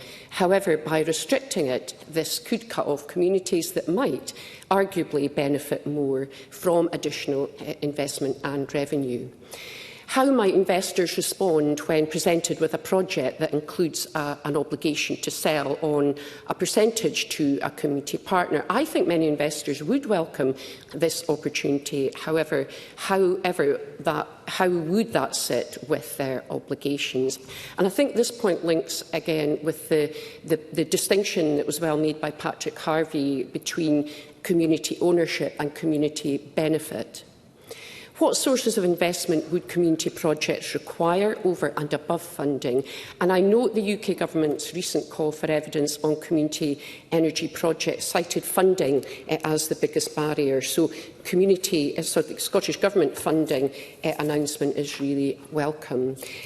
So I note the commitment by GB Energy to provide over £20 million over the next financial year to support community projects, and I do hope that we see tangible benefit within that coming to Scotland. And there is no doubt community energy projects have the potential to leave a lasting legacy, and developers, governments and the public want to be part of that legacy. So to conclude, I commend the work of Community Energy Scotland, Scottish Government and so many other organisations and stakeholders working in this space. And I do think that it is really important that communities understand the likely parameters and economic realities for community investment or shared ownership schemes, helping strengthen social contact with renewables that is truly just, fair and lasting. Thank you. Thank you, Ms Nicholl. I now call Finlay Carson to be followed by Emma Harper. Around 6 minutes. Mr Carson. Thank you, Presiding Officer. Like many colleagues here today, I support the principle behind this motion, expanding community-owned energy in Scotland. But principles must be matched by practice. And this is where I'm going to rain on the Cabinet Secretary's parade, because in Dumfries and Galloway, that's simply not happening. The Scottish Conservatives amendment rightly states that community consent needs to be at the heart of energy production. Yet in my region, I don't believe that principle has ever been taken seriously, and it's still being routinely ignored. In just the last 3 years, 30 wind farm, pylon and battery storage schemes have been approved in Dumfries and Galloway by the Energy Consent Unit. Many of the wind turbines are over 150 metres, some exceeding 200 metres in height. These are not small-scale community-led projects. They are industrial-scale developments, often driven by external developers with little local accountability. Meanwhile, our planning system is overwhelmed. Dumfries and Galloway Council's planning department is under immense pressure, with delays and backlogs that prevent proper scrutiny. Applications must be assessed strictly in order of receipt, regardless of scale or urgency, an approach that benefits developers, not communities. Worse still, Section 36 applications for developments over 50... Certainly will. Craig Hoy. I thank Finlay Carson for giving way. Does he share my concern amongst communities, particularly in the South West, but right across the whole of the south of Scotland, such as those who are affected by the Scoop Hill development outside Moffat, that developers come back time and time again with applications, variations of the same theme. So they only have to win once, whereas the community have to stand up repeatedly to these developments. Finlay Carson, I'll give you time back. Thank you for that intervention. I absolutely agree. And it's absolutely exhausting for some people who live right in the footprints of these wind farms. They win one battle and then another challenge comes along. In that vein, Section 36 applications for developments over 50 megawatts bypass local decision-making entirely. Councils can only object or not object. If they don't object, the Scottish Government can approve the project without a public inquiry. This process sidelines local voices and centralises power in Edinburgh. Public opposition is widespread. Community councils and residents have submitted hundreds of objections, citing landscape degradation, wildlife disruption and a cumulative visual impact. Yet these concerns are too often dismissed without explanation. Even well-organised campaigns like Save Our Hills and Galloway Without Pylons are struggling to be heard. And they're right now fighting a totally inappropriate application for wind farms right on top of one of the region's jewels, a historic area of outstanding natural beauty that is Glentrool. Yes, I'll give way to Audrey Nicholl. Audrey Nicholl. The member for giving way. I think just to point out, it does seem to get missed in chamber quite a bit, regardless of what side of the debate you're on, particularly with regard to pylons and the grid expansion. But just to point out the number of stakeholders that have a say and control, if you like, the whole system with regard to consenting and the expansion of the grid. It's not just the Scottish Government. Finlay Carson, I'll give you the time back. I appreciate that, but right now these applications are being dealt with by the Energy Consent Unit in the Scottish Government, and more often than not, local opinions are being ignored. 50 communities across the region have called for a moratorium on new wind farm consents. They point to data from Nature Scott showing that southern Scotland has more proposed onshore wind developments than any other part of the country. According to the Scottish Government's own figures, South West Scotland hosts 21% of all the onshore wind turbines in Scotland, a disproportionate burden by any measure. Studies show the impact on property values and tourism are very negative. And yet, in March, the Energy Minister insisted that the Government should focus on renewables without offering any clarity on how much industrialisation is too much for rural Scotland. We already have overcapacity in Galloway. There is no clear plans for when or where it will stop. That's why earlier this year I called... Yep, I'll give way. Douglas Lumsden. The member for taking an intervention, and I was listening to what he was saying about community groups. And does he share my concern that no Scottish minister seemed to meet with community groups who are opposed to much of this overdevelopment, but they're quite happy to meet companies like SSEN or SPEN? Finlay Carson. Yeah, absolutely. That's a real concern. And I know the excuse we get is that they can't get involved in individual planning. But right now I could be quite happy to invite the Minister down to Galloway to speak to these groups, not on a specific planning application, but the widespread proliferation of wind farms right across the region and the detriment to local communities. That's why I called for a moratorium on further renewable applications in my constituency. But sadly, I'm not going to hold my breath. Since May 2022, the Energy Consent Unit has approved over 235 major energy infrastructure projects, including wind farms, pylons and battery storage. Only 8 were rejected. The Scottish Government points to schemes like CARES and the new £8 million Community Energy Generation Growth Fund, but these initiatives are not reaching the communities that we know will be most affected by large-scale developments. In Dumfries and Galloway, true community ownership remains the exception, not the norm. If the Government is serious about community energy, it must reform the planning system to give local voices real power. It must stop treating regions like Dumfries and Galloway as energy sacrifice zones, and it must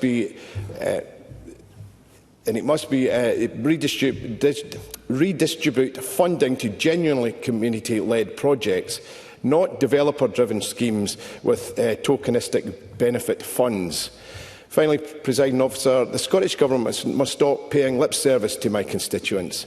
Ministers recently approved a massive pylon route through some of the most beautiful landscapes in Scotland, ignoring both local objections and the reporter's recommendations following a public inquiry that cost the taxpayer nearly £200,000. That decision was a blatant disregard for local democracy. If we want a just transition, it must be one that listens to and respects the communities that are most affected. Thank you. Thank you. And I call Emma Harper to be followed by Colin Smith. Around 6 minutes. Ms Harper. Presiding Officer, first of all, please accept my apologies. I wasn't here at the beginning of this debate. Firstly, I can't help but make at least a passing mention of the history of Norway's community-owned energy sector, in their case the entire oil and gas sectors, as well as a hefty chunk of hydro. The Norwegians took a groundbreaking decision decades ago to ensure that their government, on behalf of the people, would have strategic ownership of oil and gas developments from the 1980s onwards.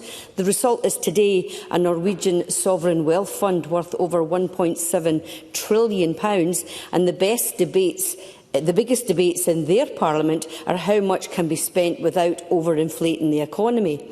At the same time, the UK government was using North Sea revenues to subsidise tax cuts and the destruction of huge swathes of our industrial base. Not for nothing was the unemployment benefit known in the 1980s as oil money. Clearly, the days of drilling for hydrocarbons with no regard for the wider environmental implications are gone, but Norway shows what real community ownership on a national scale looks like, rather than frittered away by a parliament far, far away. We can take the success of Norway, but decentralise it and put communities in charge of their own energy destiny and work with them to ensure the benefits of the green industrial revolution that lies with them, rather than being expropriated elsewhere. There are a number of wind farms in the south at various stages of the planning process, and I think it is fair to say none of them enjoy universal popular support, as we've just heard, but all of them enjoy some public support. There are obviously different objections for each development, and there are many examples, such as the Sandy Now wind farm at Sankar in my region, who have they've developed a good record of community engagement and action and work together with local residents as a matter of normal business. But I believe that the common thread throughout all the proposals currently on the table in the south is the lack of community involvement and community ownership. Some feel just one second, Mr Carson. Some feel that they are being frozen out of the benefits and the management of renewables, while expected to actually basically thole the presence of all these wind turbines. And that was reflected by Michael Matheson when he stated that communities feel that they are being done to and not done with. And I will take an intervention. Finlay Carson. I thank the member for taking my intervention. It's a very simple yes-no question. Does Emma Harper think there's too many wind farms in Dumfries and Galloway? Emma Harper.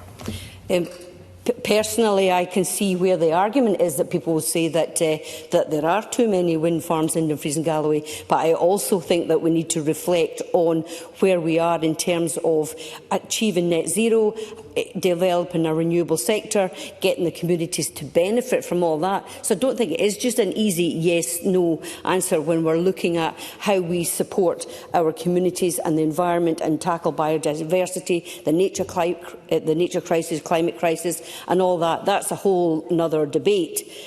Some in this chamber will be aware of the goat culling west of Newcastleton, which has caused outrage locally as the new owners of the estate tried to clear the majority of a goat population that has been there for over a millennium. Oxygen Conservation purchased the Blackburn and Harsgarth estate 2 years ago and have made a big play of their plans for rewilding across the 11,000 acres. But in the middle of their rewilding pitch to the community is buried a reference to building the UK's biggest onshore wind farm. And when I raised their intentions for the estate with them, Oxygen revised their estimate and said that there would be a wind farm, not just the UK's biggest. Now, I don't necessarily have an objection to marrying up rewilding and large-scale native tree planting with a renewable scheme, but it is clear from all the Langham locals who have been campaigning against the goat culling actions of the owners that they haven't been engaged with properly about the prospect of another wind farm being erected in their backyard. Now, I don't envy the planning authorities or the Scottish Government in making the decisions about wind farms or the infrastructure that supports them. I'm proud we have a government that takes the transition to net zero seriously and has put in place a framework to make that happen. Getting the balance between, getting the balance between the national and international focus versus the very real concerns of local communities is at times a thankless task. That's why I think community ownership of wind power across all renewables has to be a top priority.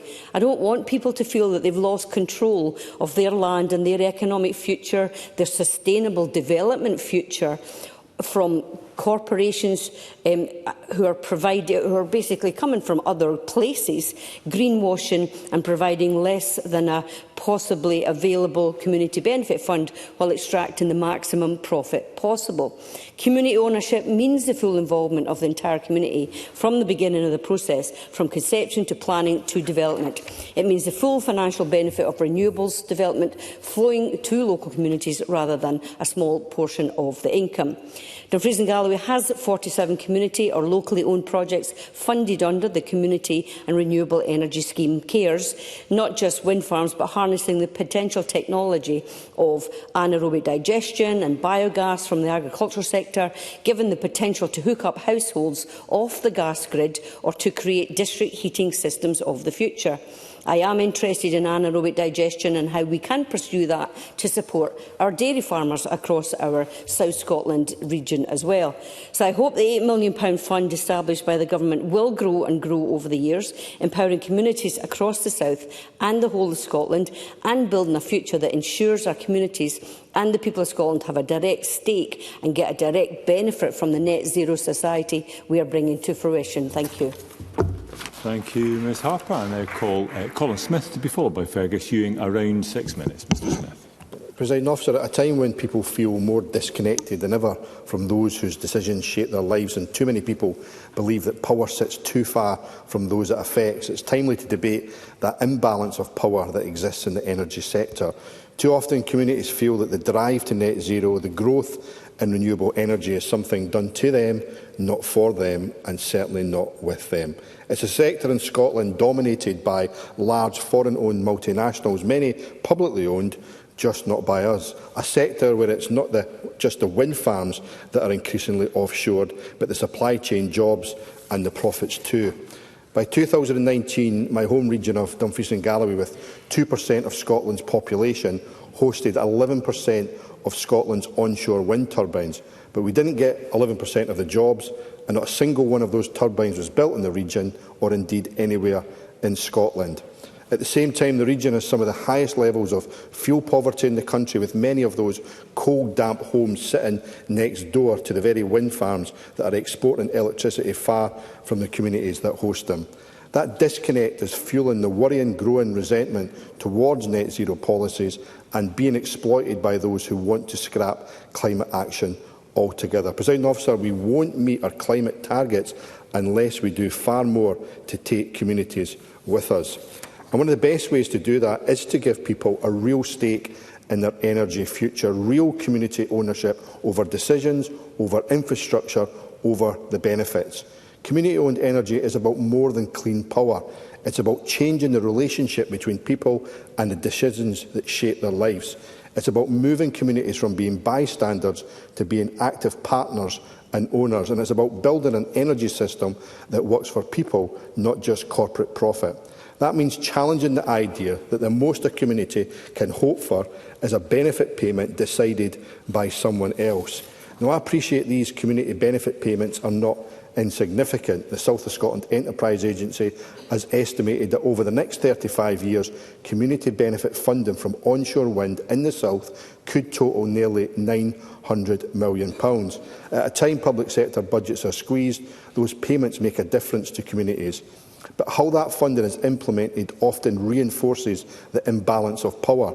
Developers decide the amount, developers decide the conditions, and funding often arrives too late for communities to plan strategically. The result, money is spent, but it is not always well spent. That's why I very much welcome the UK Government's recent proposals to reform community benefit arrangements, making them mandatory with clearer standards, earlier engagement and greater transparency over how benefits are calculated and delivered. I hope the Scottish Government will work with the UK Government to ensure those changes are implemented effectively here in Scotland. But if we want to go beyond damage control, I'm happy to do that, yeah. Cabinet Secretary. I'm glad that the member has mentioned the actions that have been taken to mandate community benefit, but you recognise that the Scottish Government had been calling the previous government to do this for many years with no action. Colin Smith. I very much recognise that, and it's good to see that the change of government at UK level with a Labour government has made that difference already. But if we want to go beyond just damage control and we want to genuinely reset the relationship, we need to give communities meaningful ownership. Scotland has failed to develop the kind of mixed economy and energy we see elsewhere in Europe. In Denmark, over 50% of onshore wind farms are owned by communities, co-ops or councils. In Scotland, it's barely 1%. It's not enough to encourage community ownership, it needs to be delivered. The Cooperative Party Scotland's Green Energy Future strategy sets out how to do that by putting communities, not corporations, at the very heart of energy transition. The proposals, many echoed by Community Energy Scotland, offer a practical and ambitious roadmap, not just supporting the doubling of funding for CARES, but proposing the creation of a ring-fence fund within the Scottish National Investment Bank for large-scale community projects. It also calls for reform of the Scottish Government's energy procurement strategy to give community generators a route to the market, and crucially calls for investment in early-stage capacity, training and support so communities have the ability and capacity to take advantage of ownership opportunities. The Cooperative Party also called for fast-tracking and the waiving of planning fees for community schemes, enabling pension fund investment and strengthening shared ownership in offshore wind. Crucially, they propose scaling up retrofit cooperatives to help tackle fuel poverty directly. Public land and buildings also need to be made more available to community energy groups to unlock new opportunities and remove unnecessary barriers. And as we've heard, land reform must guarantee communities the right to access land when it becomes available, especially for local renewables. And we need to empower councils and public bodies to lead or partner on projects, whether that's electricity generation or community-led heat networks. Together, these measures wouldn't just grow community energy, they begin to rebalance the power in our energy system so that the rewards of renewables stay in the communities that host them. Presiding Officer, as a Cooperative MSP, in my forward to that Cooperative Party Scotland's Green Energy Future paper, I said we shouldn't view our net zero targets as a barrier to sustainable economic growth. They are the path to it, but the fruits of that labour must be fairly shared. That's the challenge in front of us. Positive action is already underway through Great British Energy, which has committed £4 million to help launch the Community Energy Generation Growth Fund, and it's a clear example of what public ownership can do to support communities. The race for green jobs of the future is underway. Scotland can lead, but only if we stop repeating the mistakes of the past. That means building an energy future that's not just clean, but more democratic, more locally owned and fairer. A future where local people have a real say in how energy is produced and where the benefits stay in the community. Presiding Officer, we will only deliver a just transition if that transition is community-led. Thank you, Mr Smith. We now come to the final speaker in the open debate, Fergus Ewing, a generous 6 minutes. Mr Ewing. May I also apologise for being slightly late. I should, of course, Presiding Officer, have emulated my late mother, Winnie, who more often than not turned up at least an hour before any engagement was due to begin, often public meetings where the doorkeeper was actually in the process of unlocking the door to the hall. So there's very few doorkeepers in community halls throughout the Highlands and Islands who, as a result, were not canvassed by Winnie Ewing. Let me begin by referring to a learned article by the distinguished historian and energy analyst, the Pulitzer Prize-winning Daniel Yergin, one of the world's experts, I think, on energy. And he made the point in a Times article recently that it took 2 centuries for coal to replace wood as the main source of heating. And then it took 1 century for oil and gas to replace coal.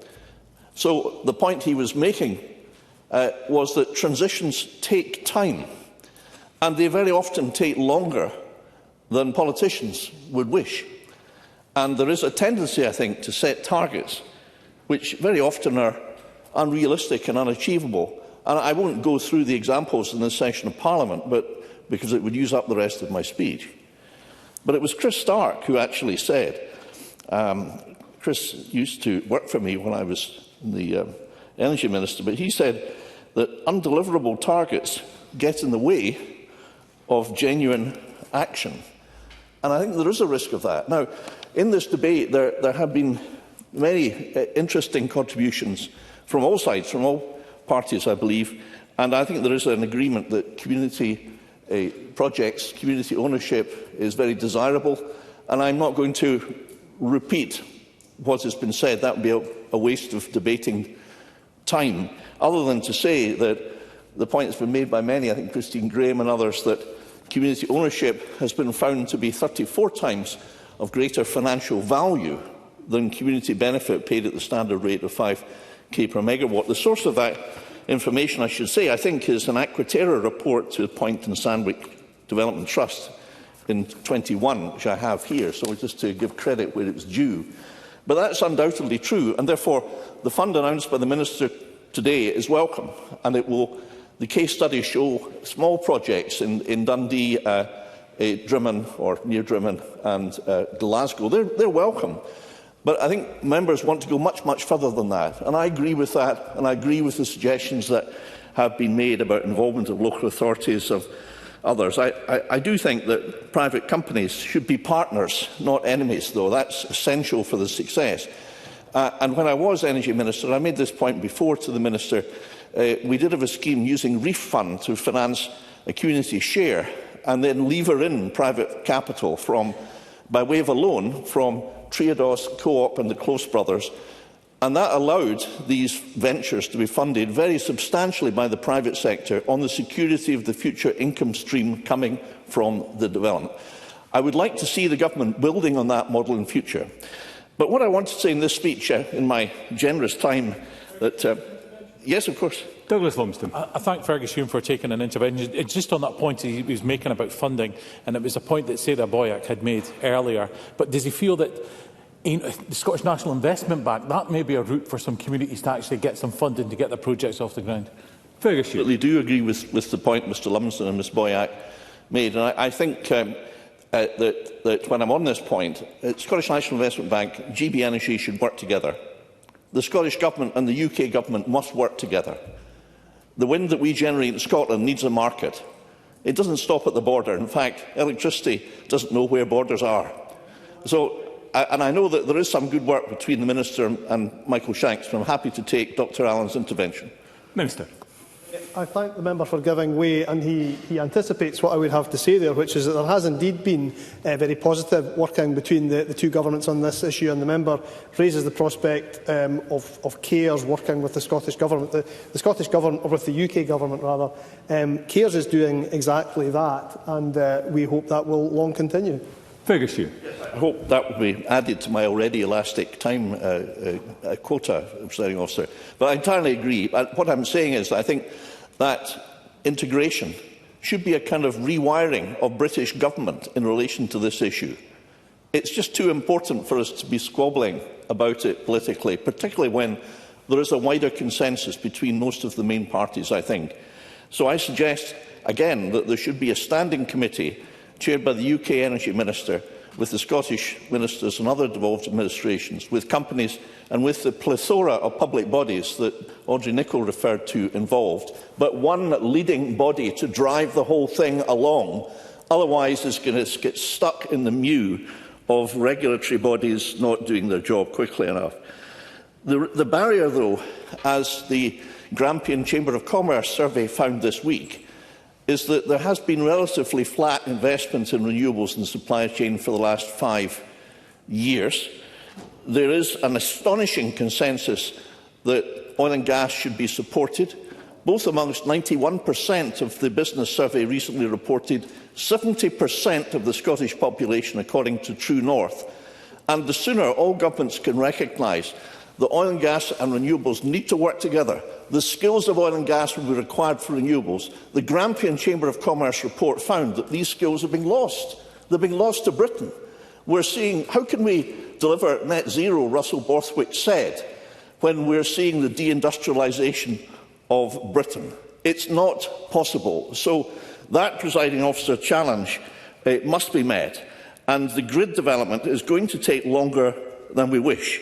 And the alarming signs of Ørsted pulling out, SSE cutting planned development by £3 billion, are warning signals that we cannot ignore. We must not be alarmist, but we must all work together across Britain to overcome these barriers. There's a consensus here, I think, amongst the main parties. Wouldn't it be great if we could have a grand coalition in this thing and the parties of the extremes would be marginalised as a result? Maybe that's the only way to deal with the extreme parties, one of which is making grounds without having a single person that's a household name in Scotland. Quite extraordinary. So I don't know, I can speak for another 6 minutes if I've got that, Presiding Officer, but I suspect... That would be stretching the elasticity. I can give you another minute. Another minute. That gives me time for, I suppose, what is commonly called a peroration. I do profoundly believe that there is a tremendous opportunity ahead for Scotland and Britain, but only if we cast aside our political differences, only if we recognise we're going to need oil and gas for some time to come, only if we agree with Chris Stark that by developing our own oil and gas as much as we can by 2050 will mean that the reduction in North Sea gas will be 95%, not 97%. The difference is actually negligible. We're arguing about something which actually is of relatively small importance, except the beneficiary is fracking and Donald Trump. So things are going to take longer. We need to proceed with urgency, but we need to recognise that the barriers are very serious and they require grown-up working together. So with two Latin tags to finish off this extended peroration, Presiding Officer, by all means, carpe diem, but at the same time, follow the mottos of the late Emperors Augustus and Titus, Festina Lenti. Thank you, Mr Ewing. We now move to closing speeches, and I call Patrick Harvey again, around 6 minutes. Mr Harvey. Thank you, Presiding Officer. What a pleasure to follow that. This has been an interesting balance of constructive debate, consensus, but also some disagreement. Alex Rowley, Michael Matheson and Emma Harper were among the many members who very clearly expressed not just the connection between the infrastructure challenges that we face and the attitudes of the public. In a sense, setting out that the direct energy benefit of that renewable energy infrastructure needs to be connected to an economic and a social public benefit, and that if we do that, we'll earn, retain and lock in public support for the transition. They made that connection, but they also showed up the gulf between where we are now in Scotland and what those countries that have been truly successful on community ownership have managed to achieve. In particular, Denmark and Norway have been mentioned on a number of occasions by different members. And we do need to recognise what those countries have done to achieve the level of success if we're going to learn from those lessons. And so I want to recognise those points of consensus and common ground. There have, of course, been some differences, and no doubt I'm going to disagree with some of what was said by some of the Conservative voices. Mostly but not wholly in the Tory party. Those who've voted for climate targets over many years and now recognising that we are behind schedule on climate change suggest that we slow down rather than speed up. I don't agree with those who seek to demonise renewable energy infrastructure when we could be seeing it as an opportunity to transform the ownership of our energy system. And I don't agree with those SNP voices who have expressed some opposition to the windfall tax on fossil fuel profiteers, for example. This is an industry which has done a huge amount to bring about the climate emergency, done a huge amount to promote climate denial conspiracy, and done very little to invest in their own workforce, knowing that the transition has to come along. The windfall tax is one way of ensuring that that highly profitable industry actually pays for some of the transition, and it won't happen without tax playing a role. I give way. Finlay Carson. Have given way. But would the member recognise the real concerns of local communities that face an endless stream of applications for inappropriate wind farm developments right on their doorsteps? And that's got to be recognised as part of any transition to renewable energy. Patrick Harvey. Well, the planning process does need to make the distinction between appropriate and inappropriate developments of any kind, whether that's renewables or any other kind of development. And it's for the planning process to do that. But that is very far from saying that we shouldn't be maximising the opportunity that come from Scotland's renewable potential.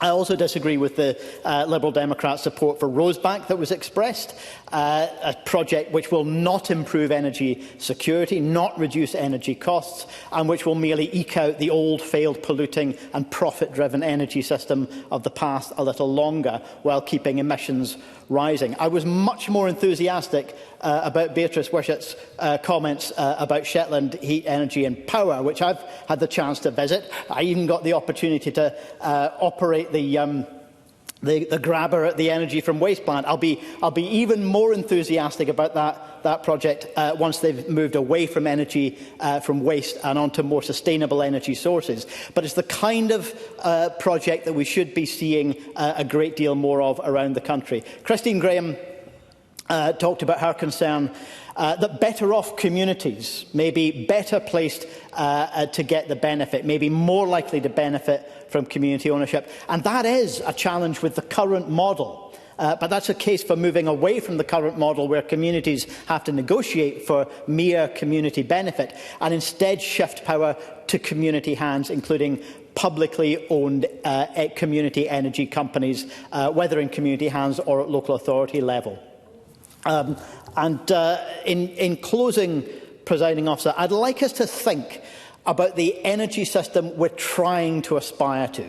What will it look like in the future once we've made the transition to a genuinely sustainable energy system, but also one with a great deal more emphasis on community ownership? Whether that's wind, solar, storage, whether that's rural or urban communities, what will those communities look like? Well, they'll be communities that do have not just power in the sense of energy sources, but political and economic power at their disposal, where far more of the income that's generated from the energy system is invested back into our community, including, for example, in energy efficiency and heat decarbonisation. Why on earth shouldn't we see an energy system that pays for those costs rather than leaving those costs on the public purse while the private sector takes the profit from the energy system? It would be an energy system in which we see much more reliance on local energy companies to lock in that benefit, using publicly owned land, buildings and assets, as well as public borrowing capacity to invest in systems that will generate profit for the future in public hands. And there are many who've made the case that, in particular, rural, remote communities, villages or indeed islands are natural places where we can see the opportunity to put local resources to good use. And there are many examples where that has been attempted. But I want to make the case that we can see our urban communities in the same sense, whether at a community scale or even down to the level of an individual tenement block, seeing it as a green energy island in its own right, investing collectively in the energy challenges of retrofit, but also the energy opportunities of installing renewables as well as storage in a way that cuts people's bills and creates good local jobs in the community. That's an opportunity that needs to be relevant to every community of every scale in rural, urban and all parts of Scotland.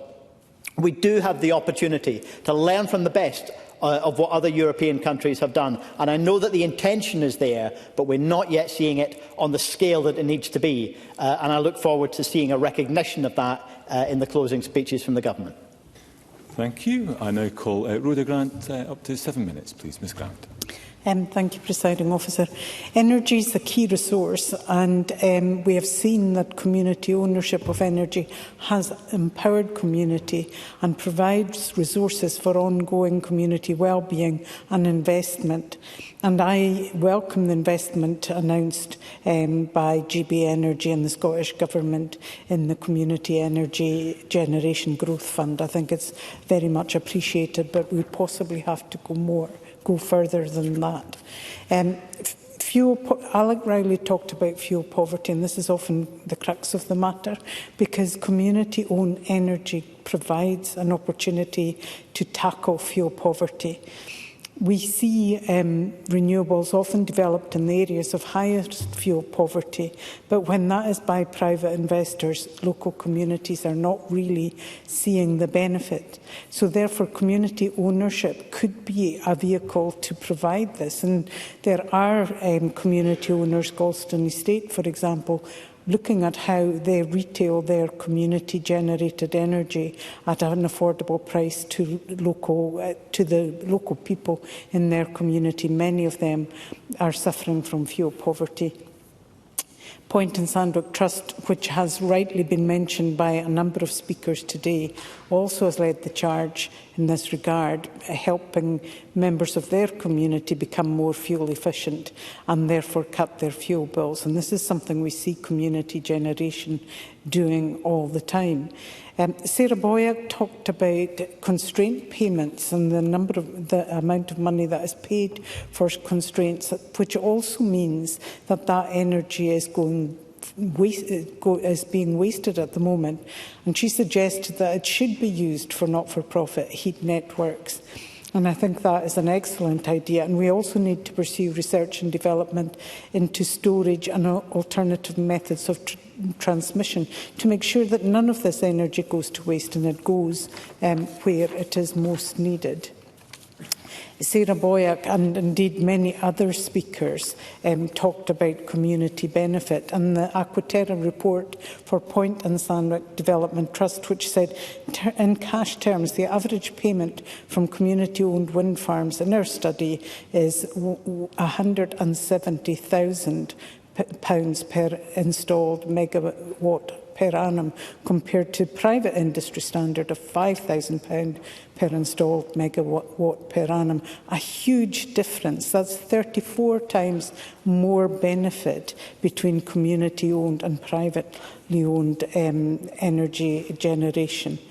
And perhaps the Cabinet Secretary would take someone from Forest and Land Scotland aside and point that out, and point out which one provides the best community and community benefit and return.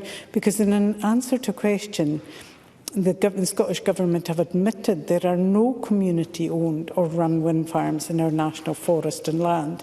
So out of the 25 operational wind farms on Scotland's national forest and land managed by Forestry and Land Scotland, none of them are community-owned in whole or part. And that's 1,300 megawatts of energy being generated through private ownership. And Alec Rowley, Patrick Harvey and I think others actually cited the example of Cruachlore Wind Farm on Forest and Land Scotland in Cowell. In the Cowell Peninsula, where the community were keen to take this on when it was put out to tender again. But their bid was totally rejected by Forest and Land Scotland. And I would ask the Scottish Government to ensure that there is a presumption in favour of community ownership where there is a community organisation willing to take this on. I, like Colin Smith, am a proud member of the Scottish Co-op Party and therefore committed to cooperative ownership. And we have Cooperative Development Scotland, which is a wing of Scottish Enterprise, which is there supposed to support the growth of cooperatives and community-owned businesses. And they could play an important role in assisting the development and scaling up of community energy organisations throughout Scotland. But this is being limited due to inadequate funding and resources. So therefore, the Scottish Government should commit to specifically increasing CDS funding ring-fenced from the Scottish Enterprise budget so that they can do this work. We could also look at having a cooperative retailer for community energy, because this is one of the issues. The retailers are all multinationals. How do community generators actually sell their energy into the grid at an affordable price to challenge fuel poverty? And Community Energy Scotland also tell us that all community-owned wind turbines that are operational will need to be replaced by 2038. And therefore, we need to get alongside communities and make sure that we meet the challenges and help them meet the challenges to do this. So what we need to do is look at how we can secure grid connections for developing community projects. And this is a big issue because community projects can't develop a number of projects and then sign up to grid connections. They have to have the grid connection before that. So they're not being counted when it comes to grid infrastructure, and that needs to change. We need to look at funding. Colin Smith talked about the Scottish National Investment Bank as that. Should they have a dedicated fund, again quoting this Co-op Party Scottish Green Energy Future document. We need community investment. Audrey Nicholl talked about what about communities that have money to invest but maybe not the land to develop. Could they invest in other community-owned community-owned wind farms or other renewable generators as well? Douglas Lumsden talked about planning and how the same regulations were in place regardless of the scale or indeed the ownership of the planning application. We need to look at that as well. And CARES, a number of people talked about CARES and about doubling the funding and also making sure that the communities had confidence. I think it was Michael Matheson that made the point that communities needed nurturing and needed to have the confidence and investment, because there are also huge risks involved in that. If I could encourage you to come to a conclusion. Okay. Ms. Grant. I will. There are so many other excellent points made in the debate. I could speak for another 7 minutes just highlighting them. But, Presiding Officer, we know that community energy provides 34 times the community benefit compared to privately owned energy, and therefore we need to make sure that benefit is returned to our communities. So therefore I would urge the Scottish Government to ensure that all arms of government have a presumption to contract and support community energy producers. Thank you, Ms Grant. I now call Maurice Golden up to 8 minutes. Mr Golden. Thank you, Deputy Presiding Officer. Last week, the Committee on Climate Change published its advice on Scotland's carbon budget. They were clear that net zero was achievable by 2045, but only with, and I quote, immediate action at pace and scale, end quote. That action includes electrification, such as heat pumps in our homes and electric vehicles on our roads. In fact, the Climate Change Committee's balanced pathway to net zero, electrification accounts for around half of the reduction in emissions. So, as we near 2045, managing energy demand becomes ever more important. And as part of that just transition we all want, we not only have to increase energy generation, we must also make sure the benefits of new projects and technology are shared widely and fairly. So I welcome today's motion, which is right in saying that the development of renewables at all scales in Scotland should benefit consumers, communities and the economy.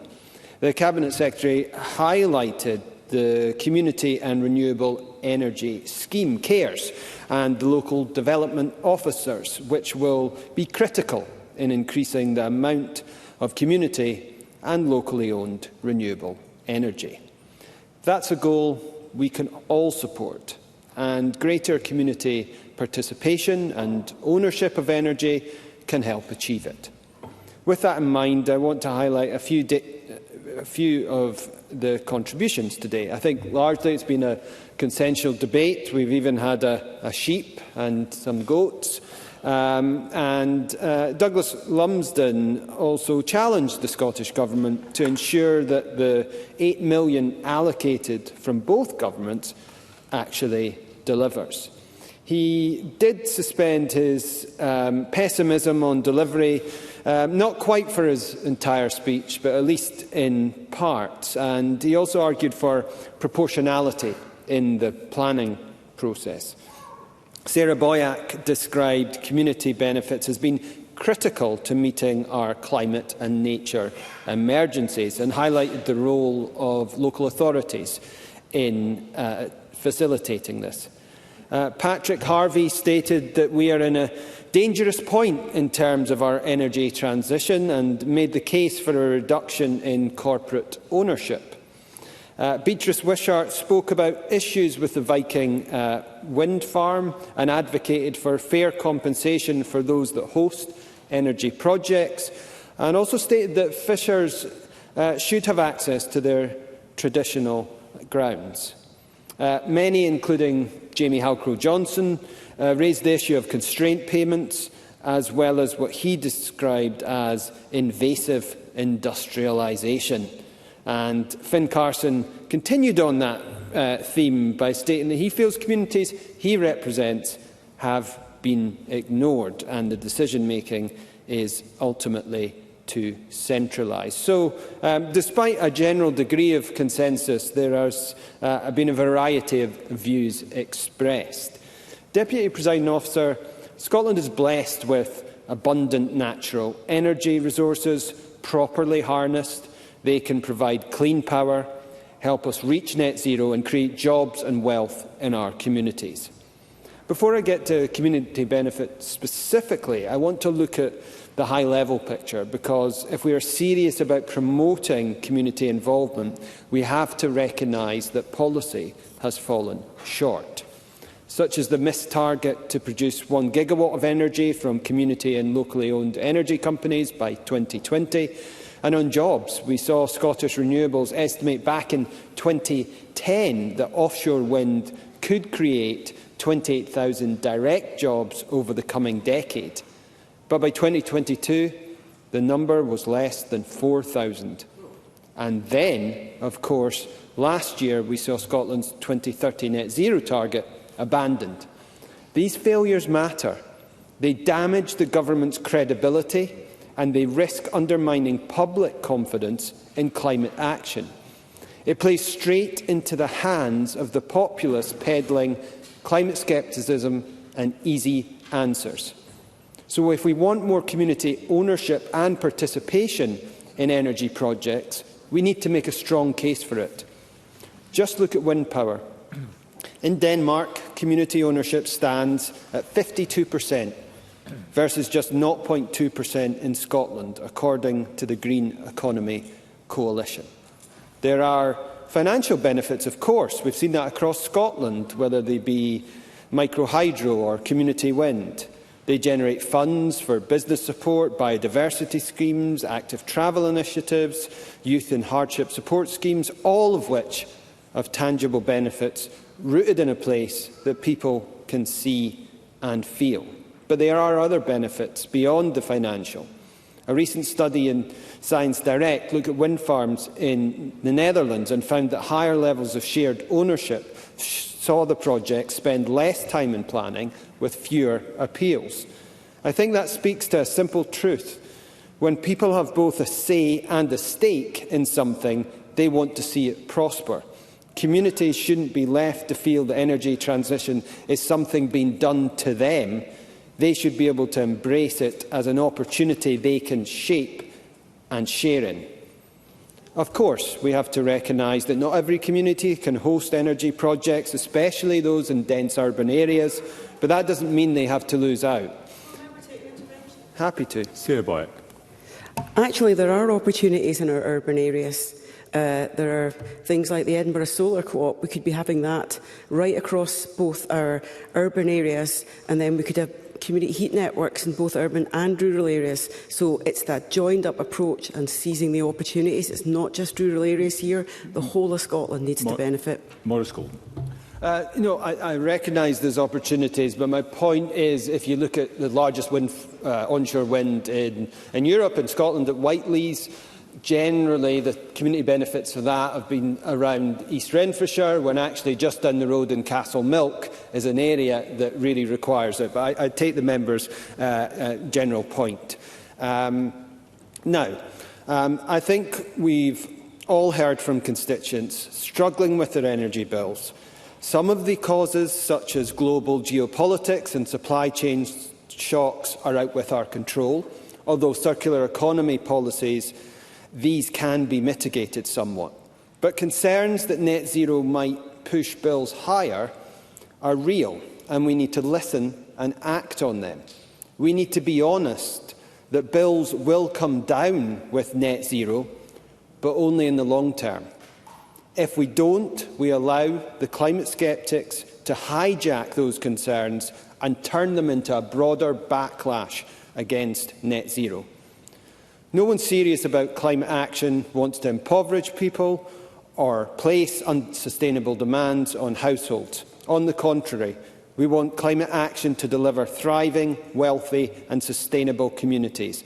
Community ownership in energy is an opportunity to help deliver that, but only if we move beyond promises and deliver the funding and frameworks to make it happen. Thank you. I now call on Alistair Allen to wind up. Minister, up to 10 minutes, please. Thank you, Presiding Officer.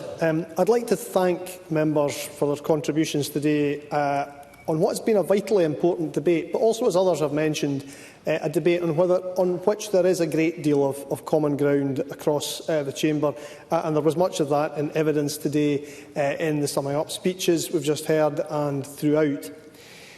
As we've heard, communities are crucial in our transition to net zero, and they must receive the benefits of our renewables revolution. So I want to begin by trying to answer a question I think Christine Graham asked me about, and that was to give some picture of how many communities have bought shares in a wind farm. So there were, at December 2024, 140 installations in Scotland where shared ownership is either in place or is under discussion. Now, the Scottish Government is committed to growing these numbers and to growing the community energy sector within Scotland, as the Community Energy Generation Growth Fund demonstrates. There are so many opportunities to be seized and huge potential for communities to be able to own. I will, yes. Rhoda Grant, briefly. Would he look at the situation with Forest and Land Scotland, where communities are interested in taking over developments when they come up for retendering, that they should be given a presumption if there is a community interested? Minister. The member makes an interesting point. I mean, there was a point that was made earlier on related to it, was about repowering opportunities. And I know that this is an area that Forestry Land Scotland will want to give due consideration to. It should be said, of course, Forestry Land Scotland does contribute through its own activities financially to the public good. But I think particularly around the issue of repowering, there is a discussion for us all to have in future. So the Scottish Government is, as I say, committed to growing community benefits. We've talked throughout this debate about the benefits that community energy provides, including community benefits. And as Colin Smith pointed out, both climate change targets and supply chain benefits are important parts of growing that benefit. Alongside growing community energy, we must also ensure communities are able to access community benefits from commercial renewable energy developments. These are also an important tool to ensure that people and communities benefit from the just energy transition that we all seek to achieve. Emma Harper pointed to successful strategies for communities, and some of those being lessons from other countries, as well as reminding us of the need to get to net zero, and other speakers pointed to this as well, and this is always a factor in what we seek to do here. There are levers in our hands, of course, to achieve this, and some levers are not in our hands. But I listened carefully to Patrick Harvey's comments about local control and culture change. In the last 12 months, more than £30 million worth of benefits have been offered to Scottish communities, supported by our voluntary good practice principles, and we agree as a government we must do more. We recently consulted on our good practice principles for onshore and offshore renewable energy developments, which closed on the 11th of April, to ensure our national guidance is fit for the future. We're currently analysing the responses and information to inform a refresh of our guidance. Yes. Patrick Harvey, briefly. I'm grateful to the Minister for giving way. And as the Government analyses the responses to that consultation, can he tell us what his objective is? What is the scale of the Scottish Government's objective? Because he's heard from his own backbenchers support for community ownership on something approaching the scale of what Denmark has achieved. I know that can't be done overnight, but is it the Government's intention to achieve something of the same order over the longer term? Minister. Well, the member has acknowledged that that particular target may not be achievable overnight, but the evidence that we gather will, I believe, ensure that our community benefit targets and arrangements are both sustainable, meaningful and ambitious, and will help support our just and fair transition to net zero. To add to that point, and perhaps relevant to the member's question, the First Minister has also asked officials to take forward with stakeholders other opportunities for communities created by repowering, to come back to the point I referred to earlier. The Scottish Government can't do all this work alone. We must work with our stakeholders, developers, communities and, as I mentioned, with the UK Government to make progress. I must make a little progress just now. I may come back to you.